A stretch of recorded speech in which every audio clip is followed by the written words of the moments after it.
कि अगर इस जीवन को देखा जाए तो यह जीवन की सच्चाई बारे गुरु रहबर बड़े साफ और स्पष्ट लफ्जों के विच दस गए है। वो किहड़ी सच्चाई उन्होंने दसी है कि कल्ले आए मानका सदे उठ जाए। अगर इन्हां शब्दों को इंसान समझ लवे तो यह पूरे जीवन का सार इंसान को पता लग जाता है कि गुरु सानू समझाना की चाहते हैं। वो इस जन्म की और इस मृत्यु की गल बड़ी गहराई के नाल अपने इस छोटे जे शब्द के अंदर ही दस रहे हैं कि जब भी इंसान इस दुनिया पे आता है, जन्म लेता है, तो यह जन्म भी उसके हुक्म के नाल हुंदा है। तो जब भी इंसान इस दुनिया तो जाता है तो वह भी जो उसका बुलावा आ जाता है, उसका सदा आ जाता है, तो इंसान को संसार को जाना भी पैदा है। हुण इंसान के दिमाग में एक सवाल आता है, एक प्रश्न आता है कि परमात्मा ने जिंदगी तो बनाई, ये जीवन तो बनाया, पर मृत्यु को क्यों बनाई? मौत को परमात्मा ने क्यों बनाया? सो इसके बारे एक बड़ी प्यारी कहानी है, बड़ी प्यारी साखी है कि एक दिन एक फकीर जदों उन्होंने सुरती उस मालिक के नाल जुड़ी। जरा ध्यान देना, यह गल साडे सारियां दे समझण वाली है, क्योंकि अब जैसी सिचुएशन जैसी आए हैं, बैठे हैं, असी बहुत कुछ समझ के जाना है। क्योंकि ये सिचुएशन जो इंसान की जिंदगी च है ना, जिदा कबीर साहब ने दसिया है कि बारो बारी अपने चले प्यारे मीत, तेरी बारी जीड़ा नेड़े आवे नीत। वो कहते जदों तू किसी को जांदा देखदा ना दुनिया तो ये याद रख कि अज वो चला गया है, तो एक दिन वक्त ये समा मेरे ते भी आना है। कहते सच्चाई को याद रख। इसलिए इत्थे इस छोटी जी घटना दसना चाहांगे, क्योंकि कई जीवों के दिलों के सवाल आ जाता है, कई दिलों के गल आ जाती कि परमात्मा ने मृत्यु को क्यों रखी है, मौत को क्यों रखा है। इसलिए अज थोड़ा मौत को असीं समझना है, क्योंकि अगर इसनूं समझ लवांगे तो फिर असीं भी कबीर साहब की तरह यह गल कह सकते हैं कि जिस मरने ते जग डरे मेरे मने आनंद, मरने ही ते पाइए पूर्ण परमानंद। अगर असीं इस चीज को समझ लवांगे तो साडे अंदरों भी कबीर साहब की आवाज निकल सकती है कि मैनूं मौत का कोई डर नहीं है। समझो कि मौत का उसी तरह है जिस तरह एक बच्चा सारा साल पढ़ता है, सारा साल मेहनत करता है, फिर एक टाइम आता है जो उसका इम्तिहान होता है, वो पेपर आते हैं। हुण जिस बच्चे को पता है मैं सारा साल अच्छी मेहनत की है, मैं सारा साल पढ़ने में बड़ा दिल लगाया है, उन्होंने फिर इम्तिहान का कोई डर नहीं होता, क्योंकि उन्होंने पता है कि जे इम्तिहान होएगा तो मैं पास होना और मेरी क्लास अप होनी है। यानी जे मैं आज 9वीं च है तो मैं 10वीं च हो जाना है, 8वीं च है तो 9वीं च हो जाना है। यानी किते ना किते मेरी तरक्की होनी है, क्योंकि मैं पूरा साल उसकी तैयारी की हुई है। तो डर किहड़े बच्चे को होंदा इम्तिहान का? डर उस बच्चे को इम्तिहान का होंदा जिहड़ा पूरा साल अपना मन पढ़ाई च लाने की बजाय खेल कूद में लगाता है, या मोबाइल ते या टीवी ते, यानी अपना जो समा है उन्होंने पढ़ाई की तरफ लगाने की बजाय होर कामों च व्यर्थ जिहड़ा बच्चा गवा दिंदा है। फिर वो बच्चे को जो इम्तिहान होता तो बड़ा डर लगता है। इसलिए तुसीं कदी ध्यान देना कि ज्यादातर बच्चे पता कदों बीमार होंदे हैं? जदों उन्होंने पेपर आते हैं। पेपरां में आके बच्चे ज्यादा बीमार हो जाएंगे। क्यों? क्योंकि अंदर एक डर पैदा हो गया कि हुण पेपर है तो मैं मेहनत की नहीं, पता नहीं पास होना या नहीं होना, ये फेल हो गया, मां बाप की कहेंगे, यार दोस्त की कहेंगे, बस ये डर उन्होंने अंदर बैठ जाता है और वही उन्होंने बीमारी का कारण है। किते ना किते अगर इंसान अज मौत को डरिया हुआ है, अगर इंसान भी मौत को डरता है तो यह मतलब है कि ओदा मौत का डर ही ये दसदा है कि उसकी जिंदगी जीण का जो ढंग है ना वो सही जी रहा। क्योंकि अगर जीवन जीण का ढंग सही हुंदा तो उन्हें मौत को डरना नहीं सी, बल्कि यही गल कहनी सी कि मेरे मने आनंद, क्योंकि पता है कि मैं अपनी जिंदगी उस नियम के मुताबिक चलाई है जेड़ा नियम उस मालिक नूं, परमात्मा प्रभु नूं पसंद है, जेदे नाल मैनूं जीवन च तरक्की मिलनी है। जरा समझना। इसलिए अगर इंसान मौत तो डरदा है तो उसका डर किते ना किते ये साबित कर दिंदा है कि जिंदगी जिस ढंग नाल जीनी चाहिए सी, इन्हां वो जिंदगी उस ढंग नाल जी नहीं है। इन्हां जिंदगी च बहुत गलतियां कीतियां, इन्हां जिंदगी च बहुत भुलां कीतियां। हुण डर है इहनूं कि मरण तो बाद पता नहीं मेरा की होना है, हुण पता नहीं मेरी आत्मा कित्थे जानी है। तो जिहने जींदे जी अच्छे कर्म कीते होण, सिमरन कीता होवे, जींदे जी जानिया होवे ये जीवन के असली मकसद नूं, तो फिर उहनूं डर कोई नहीं हुंदा, वो तो आनंद दे नाल इस संसार को जाता है। सो इसलिए अगर असीं मृत्यु नूं थोड़ा जिहा समझ लईए, क्योंकि एक समा है, एक मौका है अपने आप नूं समझण दा, अपनी तरफ ध्यान देण दा। मैं इत्थे दसना चाहांगा कि एक फकीर जदों बैठे सुरती परमात्मा नाल जुड़ी, जदों परमात्मा नाल सुरती जुड़ी तो फकीरां ने परमात्मा नूं पुछया कि ऐ प्रभु मेरे अंदर एक सवाल है, अज मैनूं उस सवाल का जवाब दे। तो भगवान ने, प्रभु ने कहा, दस प्यारिया तेरे अंदर की सवाल है, तू की जानना चाहता है? तो उस वेले वो फकीर ने कहा, है प्रभु मैं ये जानना चाहता हाँ कि मैनू एक दस, तू मृत्यु क्यों बनाई? क्योंकि जीवन तो सबनों पसंद है, मरना कोई भी नहीं चाहता। जो इंसान अपने आप को देखे तो इंसान दी सारियां कोशिशां यही है कि मैं कदी मरा ना। इसलिए मरण वाला बंदा भी कहता डॉक्टर साहब ऑक्सीजन ला दियो, किसी तरह मैनू बचा लो, मेरी जान ना निकले। हालांकि सच्चाई यही है, गुरुओं ने कहा ना कि जीना झूठ है तो मरना सच है। हालांकि सच्चाई है कि मरना है, पर फिर भी इंसान सच नूं जानदियां होया भी सच का सामना करने को तैयार नहीं है। सो मरना कोई भी नहीं चाहता। इसलिए उस फकीर ने पूछा परमात्मा नूं, भगवान नूं, प्रभु नूं कि ऐ प्रभु तू मृत्यु नूं क्यों बनाया, तू मौत नूं क्यों बनाया? मरना कोई भी नहीं चाहता, ऐ परमात्मा तू मौत क्यों रखी? तो उस वेले परमात्मा ने बड़ी प्यारी गल कही, गल ऐसी भी समझनी है। परमात्मा ने कहा कि जेनू इंसान मौत कहता है ना, दरअसल जेनू इंसान मौत कहता है वो एक महाजीवन की शुरुआत है। जिदा कबीर साहब ने कहा, जिस मरने ते जग डरे मेरे मने आनंद। अगली लाइन की कहते हैं, मरते ही ते पाइए पूर्ण परमानंद।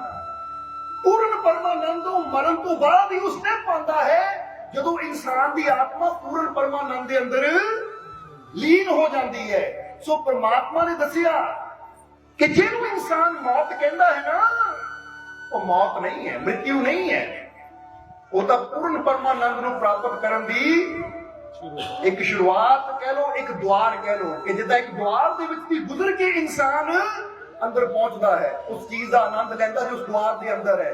ये मृत्यु भी एक द्वार है कि गुजर के ही इंसान मेरे उस आनंद जिन्हों सचखंड कहते हैं उस घर दे विच आ सकता जिथे चारों तरफ आनंद ही आनंद है। तो उस वेले फकीर ने पूछा कि हे प्रभु फिर इंसान मौत को डरदा क्यों है? ये मौत परमानंद की शुरुआत है, ये मौत परम जीवन की शुरुआत है, तो फिर इंसान मौत को डरदा क्यों है? तो उस वेले परमात्मा ने एक गल बड़ी प्यारी कही फकीर नूं कि डर उसनूं हुंदा है, जरा ध्यान देना, डर उसनूं हुंदा है जिन्हों मौत की समझ नहीं है। जरा समझना। हुण ये गल तुसीं कहोगे ਇਹਦਾ मतलब की? ਇਹਦਾ मतलब ਇਹ है कि तुसीं एक बच्चे नूं कोई ऐसा सवाल दे दिओ जिन्हों दी समझ ना होवे, तो बच्चे ने उस सवाल को डरना है कि हाँ ਇਹਦਾ जवाब की होएगा। पर एक बच्चे नूं ਉਹਦੇ जवाब का पता है, वो पहले ही कहता है कितना आसान, ये तो बड़ा सौखा है, तू डरन की लोड़ है। इसलिए जिहड़ा जींदे जी सतगुर दे नाल जुड़ के अपने अंदर इस जीवन को समझ लेंदा है, ये जीवन की सच्चाई को समझ लेंदा है, फिर ਉਹਦੇ ਅੰਦਰੋਂ मौत का डर निकल जाता है। जरा ਇਹਨੂੰ इदां भी समझ लो कि ਅੱਜ ਤੁਸੀਂ ਇਹ शरीर ਨੂੰ ਜਾਣਦੇ ਹੋ, आ शरीर देख रहे हो ना, ਤੁਸੀਂ अपना बंदा शरीर देखदा हड्ड मास का बनया हुआ शरीर। ਅੱਜ सिर्फ बंदे ने ਇਹ भी जानिया है कि ये हड्ड ये मास का मेरा शरीर है, आ मेरा रूप रंग है, इन्नी मेरी हाइट है, आ मेरा नाम है। पर इस शरीर के अंदर होर किहड़े-किहड़े शरीर है ਉਹਨੂੰ जानने की कोशिश की ਅਸੀਂ कभी? जरा समझना। यही चीज तो सानू संत गुरु रहबर समझाते हैं कि तेरा ये जिहड़ा शरीर है ਇਹਨੂੰ स्थूल शरीर कहा जाता है। स्थूल जो साडी पकड़ चाहता है, जो साडे नजर चाहता है, साडी पकड़ चाहता है, देखण चाहता है, पर ਇਹਦੇ अंदर एक शरीर है। जरा ध्यान देना, ਇਹਨੂੰ फकीरां ने संतां ने अन्नमय कोश किया गया। आज थोड़ा जिहा इसको समझ के जाना है कि शरीर के अंदर होर किहड़ा-किहड़ा शरीर है, ताकि असीं जीवन नूं थोड़ा समझ पाइए कि अन्नमय कोश इस स्थूल शरीर नूं किया जाता है जो असीं देख रहे हैं। क्योंकि ये अन्न तो बनया हुआ है। जो बंदा भोजन खाता है वो शरीर बनता है। ਅਸੀਂ ਰੋਟੀ ਖਾਂਦੇ ਆ, ਉਹੀ ਸਾਡਾ ਮਾਸ ਬਣਦਾ, ਉਹੀ ਸਾਡੀ ਹੱਡੀ ਨੂੰ ਤਾਕਤ ਦਿੰਦਾ, ਉਹੀ ਸਾਡੇ ਬਲੱਡ, ਸਾਡੇ ਅੰਦਰ ਖੂਨ ਬਣ ਕੇ ਬਲੱਡ ਬਣ ਕੇ ਸਾਡੀਆਂ ਨਾੜੀਆਂ 'ਚ ਬਹਿੰਦਾ ਹੈ। ਯਾਨੀ ਜੋ ਅਸੀਂ ਭੋਜਨ ਕਰਦੇ ਆ, ਜੋ ਅਸੀਂ ਖਾਂਦੇ ਆ, ਉਹ ਇਸ ਸਰੀਰ ਦਾ ਨਿਰਮਾਣ ਕਰਦਾ ਹੈ। ਇਸ ਲਈ ਇਹਨੂੰ ਕਿਹਾ ਜਾਂਦਾ ਹੈ ਅੰਨਮय ਕੋਸ਼। ਜਰਾ ਨਾਲ ਤੁਸੀਂ ਵੀ ਜਵਾਬ ਦੇਣਾ ਤਾਂ ਕਿ ਤੁਹਾਨੂੰ ਵੀ ਇਹ ਚੀਜ਼ ਸਮਝ ਆ ਜਾਵੇ ਥੋੜੀ। ਇਹਨੂੰ ਕੀ ਕਿਹਾ ਜਾਂਦਾ ਹੈ? ਅੰਨਮय ਕੋਸ਼। ਅੰਨमय ਕੋਸ਼ ਜੋ ਅੰਨ ਤੋਂ ਬਣਦਾ ਹੈ। और फिर इस तो अंदर आ जाता है मनोमय कोश। मनोमय कोश जिन्हों मनमय कोश किया जाता है। मनोमय कोश जो साडे विचार है, साडा मन, साडे विचार। क्योंकि कई बार तुसीं ते इत्थे बैठे होंदे हो पर तुहाडी सोच, तुहाडा मन किते होर हुंदा है। तुसीं देखदे ना, बंदा कहंदा सपने 'च मैं सुत्ता तां अपने घर सी पर सपने 'च पहुंच गया मैं उत्थे। ਉਹ ਤੁਸੀਂ ਨਹੀਂ ਪਹੁੰਚੇ, ਤੁਹਾਡਾ ਅੰਨਮय ਕੋਸ਼ ਇੱਥੇ ਹੀ ਹੈ ਪਰ ਤੁਹਾਡਾ मनोमय ਕੋਸ਼, ਤੁਹਾਡੀ ਸੋਚ ਉੱਥੇ ਪਹੁੰਚ ਗਈ। इसलिए एक हो गया अन्नमय कोश, फिर ਇਹਦੇ ਅੰਦਰ मनोमय कोश, फिर उसके अंदर उसकी गहराई ਦੇ ਵਿੱਚ ਆ ਜਾਂਦਾ ਹੈ प्राणमय कोश। प्राण जो ਸਾਡੇ ਚੱਲ ਰਹੇ ਹੈ, ਇਹ ਸਵਾਸ ਆ ਰਿਹਾ ਹੈ, ਇਹ ਸਵਾਸ ਜਾ ਰਿਹਾ ਹੈ, ਇਹਨੂੰ ਕਹਿੰਦਾ ਬੰਦਾ ਪ੍ਰਾਣ ਸ਼ਕਤੀ। ਇਹ ਪ੍ਰਾਣ ਸ਼ਕਤੀ ਦੇ ਨਾਲ ਬੰਦਾ ਸਾਰੇ ਕਾਰਜ ਕਰਦਾ ਹੈ। ਜੇ प्राणमय कोश ਨਾ ਹੋਵੇ ਤਾਂ ਫਿਰ ਮਨ ਵੀ ਬੇਕਾਰ ਹੋ ਜਾਂਦਾ, ਤਾਂ ਇਹ अन्नमय कोश ਵੀ ਬੇਕਾਰ ਹੋ ਜਾਂਦਾ ਹੈ। ਇਹ प्राणमय कोश ਸਾਨੂੰ ਚਲਾਉਂਦਾ ਹੈ। ਹੁਣ ਇੱਥੇ ਤੱਕ ਇਹ ਤਿੰਨ ਸਟੇਜਾਂ ਆ ਗਈਆਂ ਸਰੀਰ ਦੀਆਂ, ਪਰ ਹੁਣ ਇਹ ਤੋਂ ਅਗਲੀਆਂ ਦੋ ਜਿਹੜੀਆਂ ਸਟੇਜਾਂ ਹੈ ਉਹ ਹੈ ਆਨੰਦ ਦੀਆਂ। ਇਹ ਤਿੰਨ ਸਟੇਜਾਂ ਤੱਕ अन्नमय ਕੋਸ਼, मनोमय ਕੋਸ਼, प्राणमय ਕੋਸ਼, ਇੱਥੇ ਤੱਕ ਸਾਰੇ ਰਹਿੰਦੇ ਹੈ, ਚਾਹੇ ਸਾਨੂੰ ਜਾਣਕਾਰੀ ਹੋਵੇ ਜਾਂ ਨਾ ਹੋਵੇ। ਇਹ ਤਿੰਨਾਂ ਕੋਸ਼ਾਂ ਦਾ ਇਸਤੇਮਾਲ ਬੰਦਾ ਸਾਰੇ ਕਰਦੇ ਹੈ। ਕਿਉਂਕਿ ਤੁਹਾਡੇ ਸਵਾਸ ਚੱਲ ਰਹੇ, ਪ੍ਰਾਣ ਚੱਲ ਰਹੇ ਹੈ, ਤੁਹਾਡੀਆਂ ਸੋਚਾਂ ਚੱਲ ਰਹੀਆਂ, मनमय ਕੋਸ਼ ਆਪਣਾ ਕੰਮ ਕਰ ਰਿਹਾ ਹੈ, ਔਰ ਤੁਹਾਡਾ ਸਰੀਰ ਚੱਲ ਰਿਹਾ ਹੈ, अन्नमय कोश अपना काम कर रहा है। ये तीन कोश अपना काम करते हैं, चाहे बंदे को नॉलेज होवे या ना होवे। जिदा पानी है ना, विज्ञान दसदा कि पानी का फार्मूला है H2O, हाइड्रोजन का ऑक्सीजन मिलाओ तो पानी बनता है। हुण किसी को फार्मूले का पता होवे या ना पता होवे, कोई अनजान भी पानी पिएगा तो पानी ने अपनी प्यास बुझानी है। पानी ने ये नहीं कहना पहला मेरा फार्मूला जान के आ फिर मैं तेरी प्यास बुझानी है। पानी को इतना मतलब नहीं है, उन्होंने अपना काम करी जाना है। इसी तरह तीन कोशा ने अपना काम करी जाना है, चाहे भावें दे बारे जानकारी होवे चाहे ना हो। हुण इस तो बाद जिहड़ा तीजा स्टेप, अगला स्टेप बनता है, वो जिहड़े दो कोश है, वो कोशां नूं असीं अपनी मेहनत के जरिए जान सकते हां। जिदा इदा ही समझ लो कि एक बच्चा है, वो जो जन्म लेंदा है ਉਹਨੂੰ परमात्मा एक शरीर दे दिंदा है, ਉਹਨੂੰ परमात्मा एक मन दे दिंदा है, ਉਹਦੇ प्राण चलते हैं। पर वो बच्चे ते निर्भर करता है कि वो ये तिन्ना चीज़ों को मेहनत करके किधर लाता है। वो मेहनत करके डॉक्टर बन सकता है, मेहनत करके वकील बन सकता है, मेहनत करके अफसर बन सकता है, तो जे ना मेहनत करे तो उदा भी अवारा बन के अपनी जिंदगी घुमा सकता है। यानी वो तिन्ना कोशां नूं अपनी मेहनत नाल किते भी सेट कर सकता है। वो चाहे नशे करके अपने शरीर को कमजोर कर लवे, तो चाहे एक्सरसाइज करके अपने शरीर को मजबूत कर लवे, वो समझ है। इसी तरह गुरु रहबर संत दसदे है कि तीन कोशां ने ते अपना कर्म करना ही है। पर प्यारिया जे तू जिंदगी दे विच आनंद लेना है तो इन्हां तिन्नां कोशां दी गहराई च तैनूं जाना पएगा, फिर जाके तू जीवन की सच्चाई नूं समझ सकता है। और उसनूं समझण वास्ते सानूं गुरु की जरूरत है। समझदे हो कि नहीं? तुसीं देखदे हो ना कि हर जगह कोई भी फील्ड होवे, हर जगह कोई ना कोई कोच जरूर हुंदा है, कोच जरूर हुंदा है हर जगह ही। एक बच्चा स्कूल जाता है तो जिहड़ा टीचर है किस्म का तो कोच है जो उन्होंने शिक्षा दिंदा है तू की करना है। जे कोई खिलाड़ी बनता है तो ओहदा भी कोई ना कोई कोच हुंदा है। जे बंदा मिलिटरी विच यानी आर्मी च भर्ती हुंदा या पुलिस विच भर्ती हुंदा, उत्थे भी कोई ना कोई कोच हुंदा जिहड़ा उन्हें ट्रेनिंग दिंदा है। क्योंकि पता है अगर बंदे नूं कल्ला छड्ड दित्ता जावे तो बंदा उन्नी मेहनत नहीं कर सकता जिन्नी मेहनत उहदा कोच तो करवा सकता है। इसलिए तो कई नौजवान होंगे ना, कहते लै भी साडा कोच बड़ा सख्त है, सानू 5 बजे उठा दिंदा है, 4 बजे उठा दिंदा है, रनिंग करवांदा, साडे तो दौड़ भी नहीं हुंदा तां भी डंडा लैके दौड़ांदा सानू, साडे तो डंड बैठ नहीं लगदी तां भी मरवांदा है। क्योंकि जो बच्चे उत्ते छड्ड दित्ता जावे तो बच्चा उन्नी मेहनत करके स्ट्रॉन्ग बने नहीं सकता जिन्नी मेहनत एक कोच दे नाल कर सकता है। जरा समझना। हुण इत्थे अगर बड़े बड़े बंदे की गल करिए, जिद्दां सचिन तेंदुलकर बारे तुसीं सारे जानदे हो कि उसनूं पुछया तू कामयाब किद्दां होया, वो कहंदा मेरा घट हत्थ है, मेरे कोच दा ज्यादा हत्थ है, उन्हें मेरे तो बड़ी प्रैक्टिस कराई, बड़ी मेहनत करवाई। इसलिए अगर देखिया जाए बड़े तो बड़े इंसान नूं भी तां ओही इंसान सफल हुंदा जिहड़ा जिहड़ा कोच उत्ते ज्यादा मेहनत करदा है। जे हर फील्ड विच कोच दी लोड़ है ਤਾਂ ਫਿਰ ਜ਼ਰਾ ਸੋਚੋ, ਰੂਹਾਨੀਅਤ ਵਿੱਚ ਬੰਦਾ ਕਹਿੰਦਾ ਮੈਨੂੰ ਗੁਰੂ ਦੀ ਕੀ ਲੋੜ ਹੈ, ਮੈਨੂੰ ਕੀ ਲੋੜ ਹੈ। ਉੱਥੇ ਵੀ ਸਾਨੂੰ ਉਹ ਕੋਚ ਚਾਹੀਦਾ ਜਿਹੜਾ ਇਹ ਤਿੰਨਾਂ ਕੋਸ਼ਾਂ ਤੋਂ ਅੱਗੇ ਜਾਣ ਵਾਸਤੇ ਸਾਡੇ ਤੋਂ ਮਿਹਨਤ ਕਰਵਾ ਸਕੇ, ਸਾਨੂੰ ਉਸ ਰਸਤੇ ਚਲਾ ਸਕੇ ਜਿੱਥੇ ਚੱਲ ਕੇ ਅਸੀਂ ਆਪਣੇ ਜੀਵਨ ਦੀ ਸੱਚਾਈ ਨੂੰ ਸਮਝ ਸਕੀਏ। ਉੱਥੇ ਵੀ ਸਾਨੂੰ ਕੋਚ ਦੀ ਲੋੜ ਹੈ। ਉਹਨੂੰ ਅਸੀਂ ਕੋਚ ਕਹਿ ਲਈਏ, ਗੁਰੂ ਕਹਿ ਲਈਏ, ਮੁਰਸ਼ਿਦ ਕਹਿ ਲਈਏ, ਉਹ ਸਾਡੀ ਆਪਣੀ ਭਾਵਨਾ ਹੈ। ਇਸ ਲਈ ਅਸੀਂ ਦੱਸ ਰਹੇ ਹਾਂ क्योंकि चीज की थोड़ी जी जानकारी सानू होनी चाहिए है कि शरीर में रहते तो सारे ही हैं, पर अज किसी ने पूछो कि तेरे शरीर च कितने कोश है, इन्ना हर कोई कह दिंदा है कि 50 तत्वां तो बने हुए हैं, रब ने बनाया होया है, पर परमात्मा ने अंदर रखिया की है और वो तक कितना पहुंचा जाए। कभी इनू भी समझने की कोशिश कर, क्योंकि इदा समझ ले खजाना तो तेरे घर च ही है। हुण बंदा कहंदा फिरे वो मेरे घर च खजाना है, मेरे घर च खजाना है, तो बंदे ने कहना दिखा, वो है तो सही पर मैंने पता नहीं है किथे। फिर कहने का फायदा की कि मेरे घर च खजाना जिन्हों का इस्तेमाल ही नहीं कर सकता, उस खजाने तक पहुंच नहीं सकता, उस खजाने का लाभ ही नहीं ले सकता, तो फिर उस खजाने के घर च होने का फायदा भी की है। क्योंकि फायदा जिहड़ी चीज सानू दिंदी है ना, असीं उहनूं कह सकते हक दे नाल हां भी ये चीज मेरी है क्योंकि मैं तो पूरा लाभ लै रहा। जिद्दां बंदा कहता मेरी गड्डी खड़ी है, मैं जदों दिल करदा सालों मारदा चला लांदा, जदों दिल करदा इधर ले जावां उधर ले जावां। एक बंदा कहे मेरी गड्डी तो है पर मैं उहनूं चला नहीं सकदा, तो दूजे ने कहना तेरी काहदी जे तूं चला नहीं सकदा, फिर तेरी काहदी जे ओहदा फायदा ही नहीं ले सकदा, क्योंकि अपनी चीज का मतलब है असीं ओहदा पूरा लाभ लईए। हुण तुहानूं एक सवाल पुछांगे असीं कि परमात्मा कित्थे है, जवाब दिओ सानूं।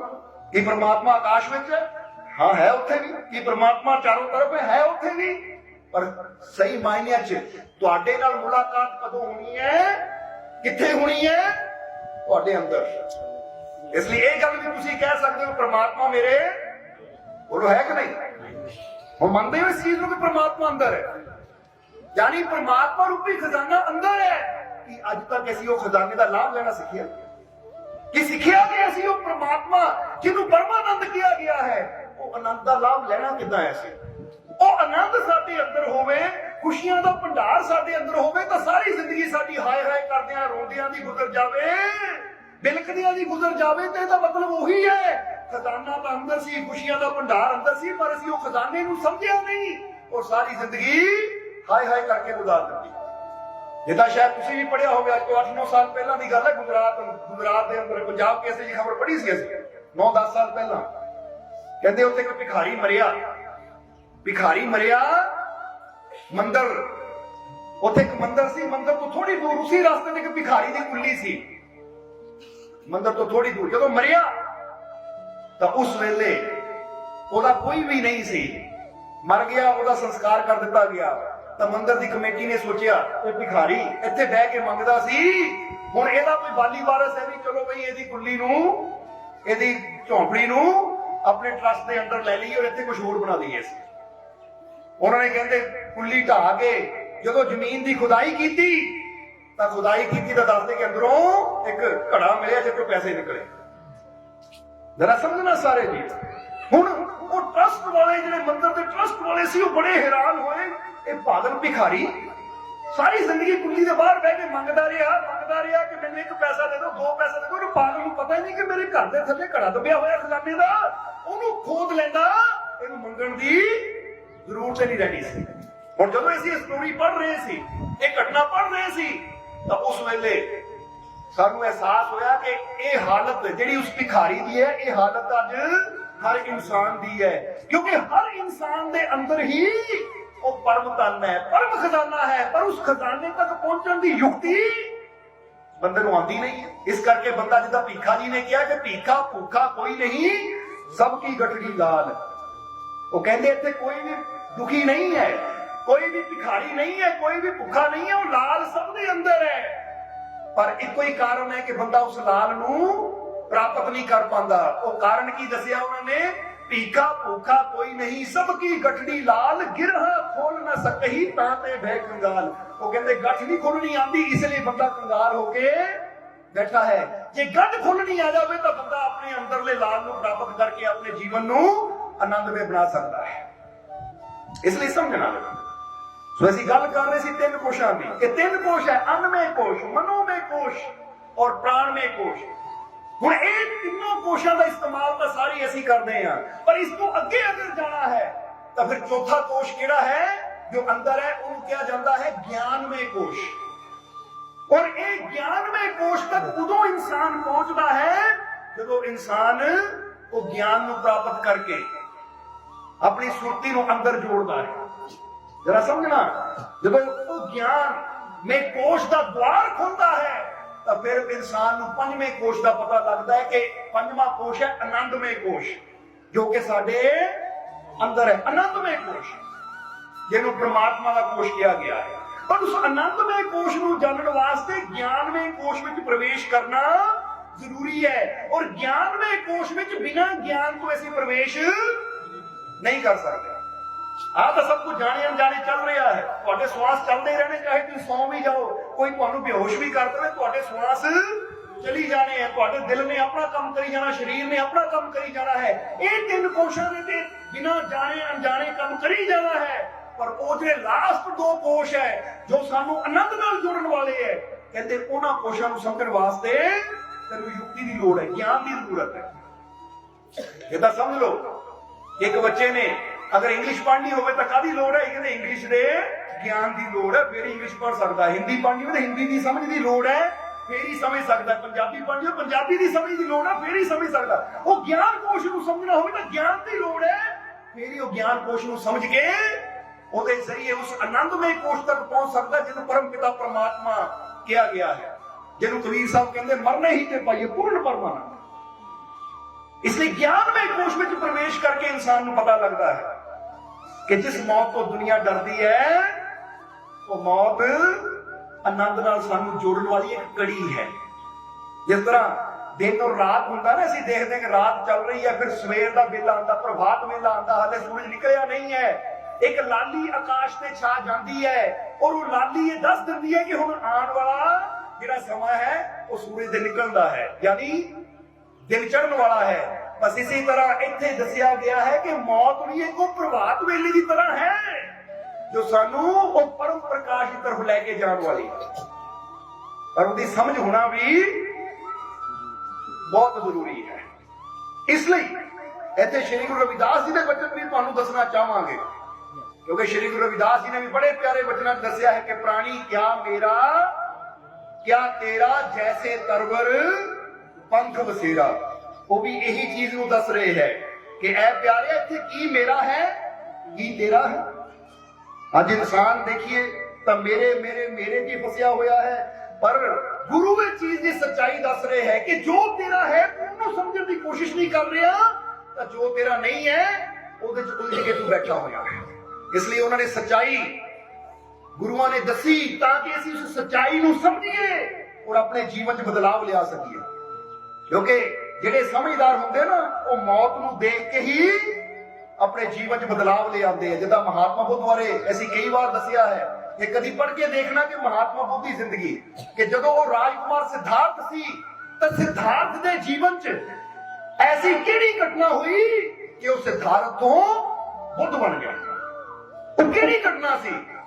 ਇੱਥੇ ਤੁਹਾਨੂੰ ਯਾਦ ਦਿਲਾਣਾ ਚਾਹਾਂਗੇ, ਉਹ ਘਟਨਾ ਸੀ ਇੱਕ ਮ੍ਰਿਤਿੂ ਨੂੰ ਦੇਖ ਕੇ, एक जानती हुई अर्थी को देख के महात्मा बुद्ध को सोची हो गई, एक ज्ञान हो गया कि भाई ये जीवन की सच्चाई ये है।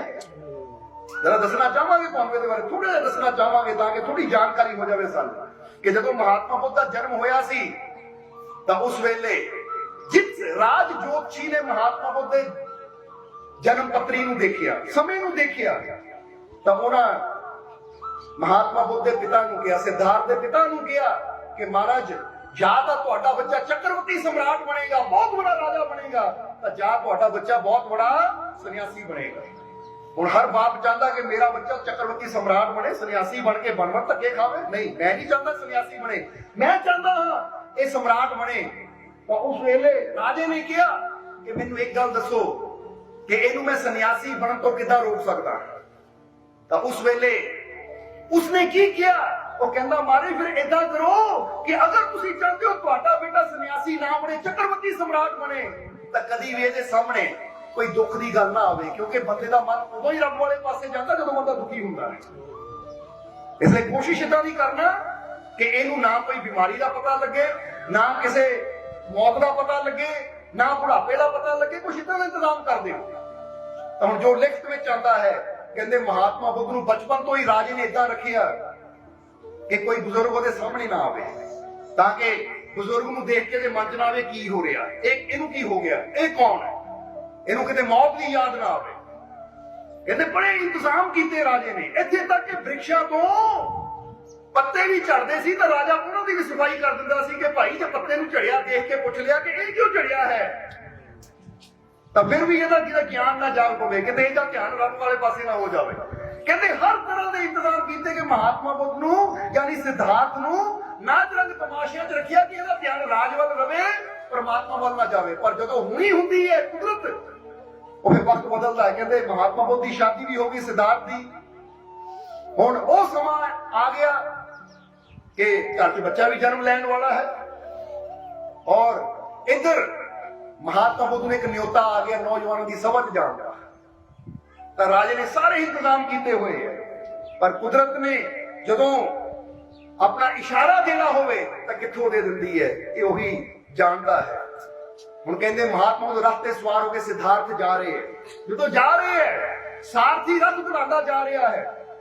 ਜਾਂਦੇ ਜਾਂਦੇ ਮਹਾਤਮਾ ਬੁੱਧ ਦੀ ਨਜ਼ਰ ਕਿੱਧਰ ਗਈ, ਕੀ ਦੇਖਿਆ ਕਿ ਦੂਰ ਇੱਕ ਬਜ਼ੁਰਗ ਇਨਸਾਨ ਤੁਰਿਆ ਜਾ ਰਿਹਾ ਹੈ।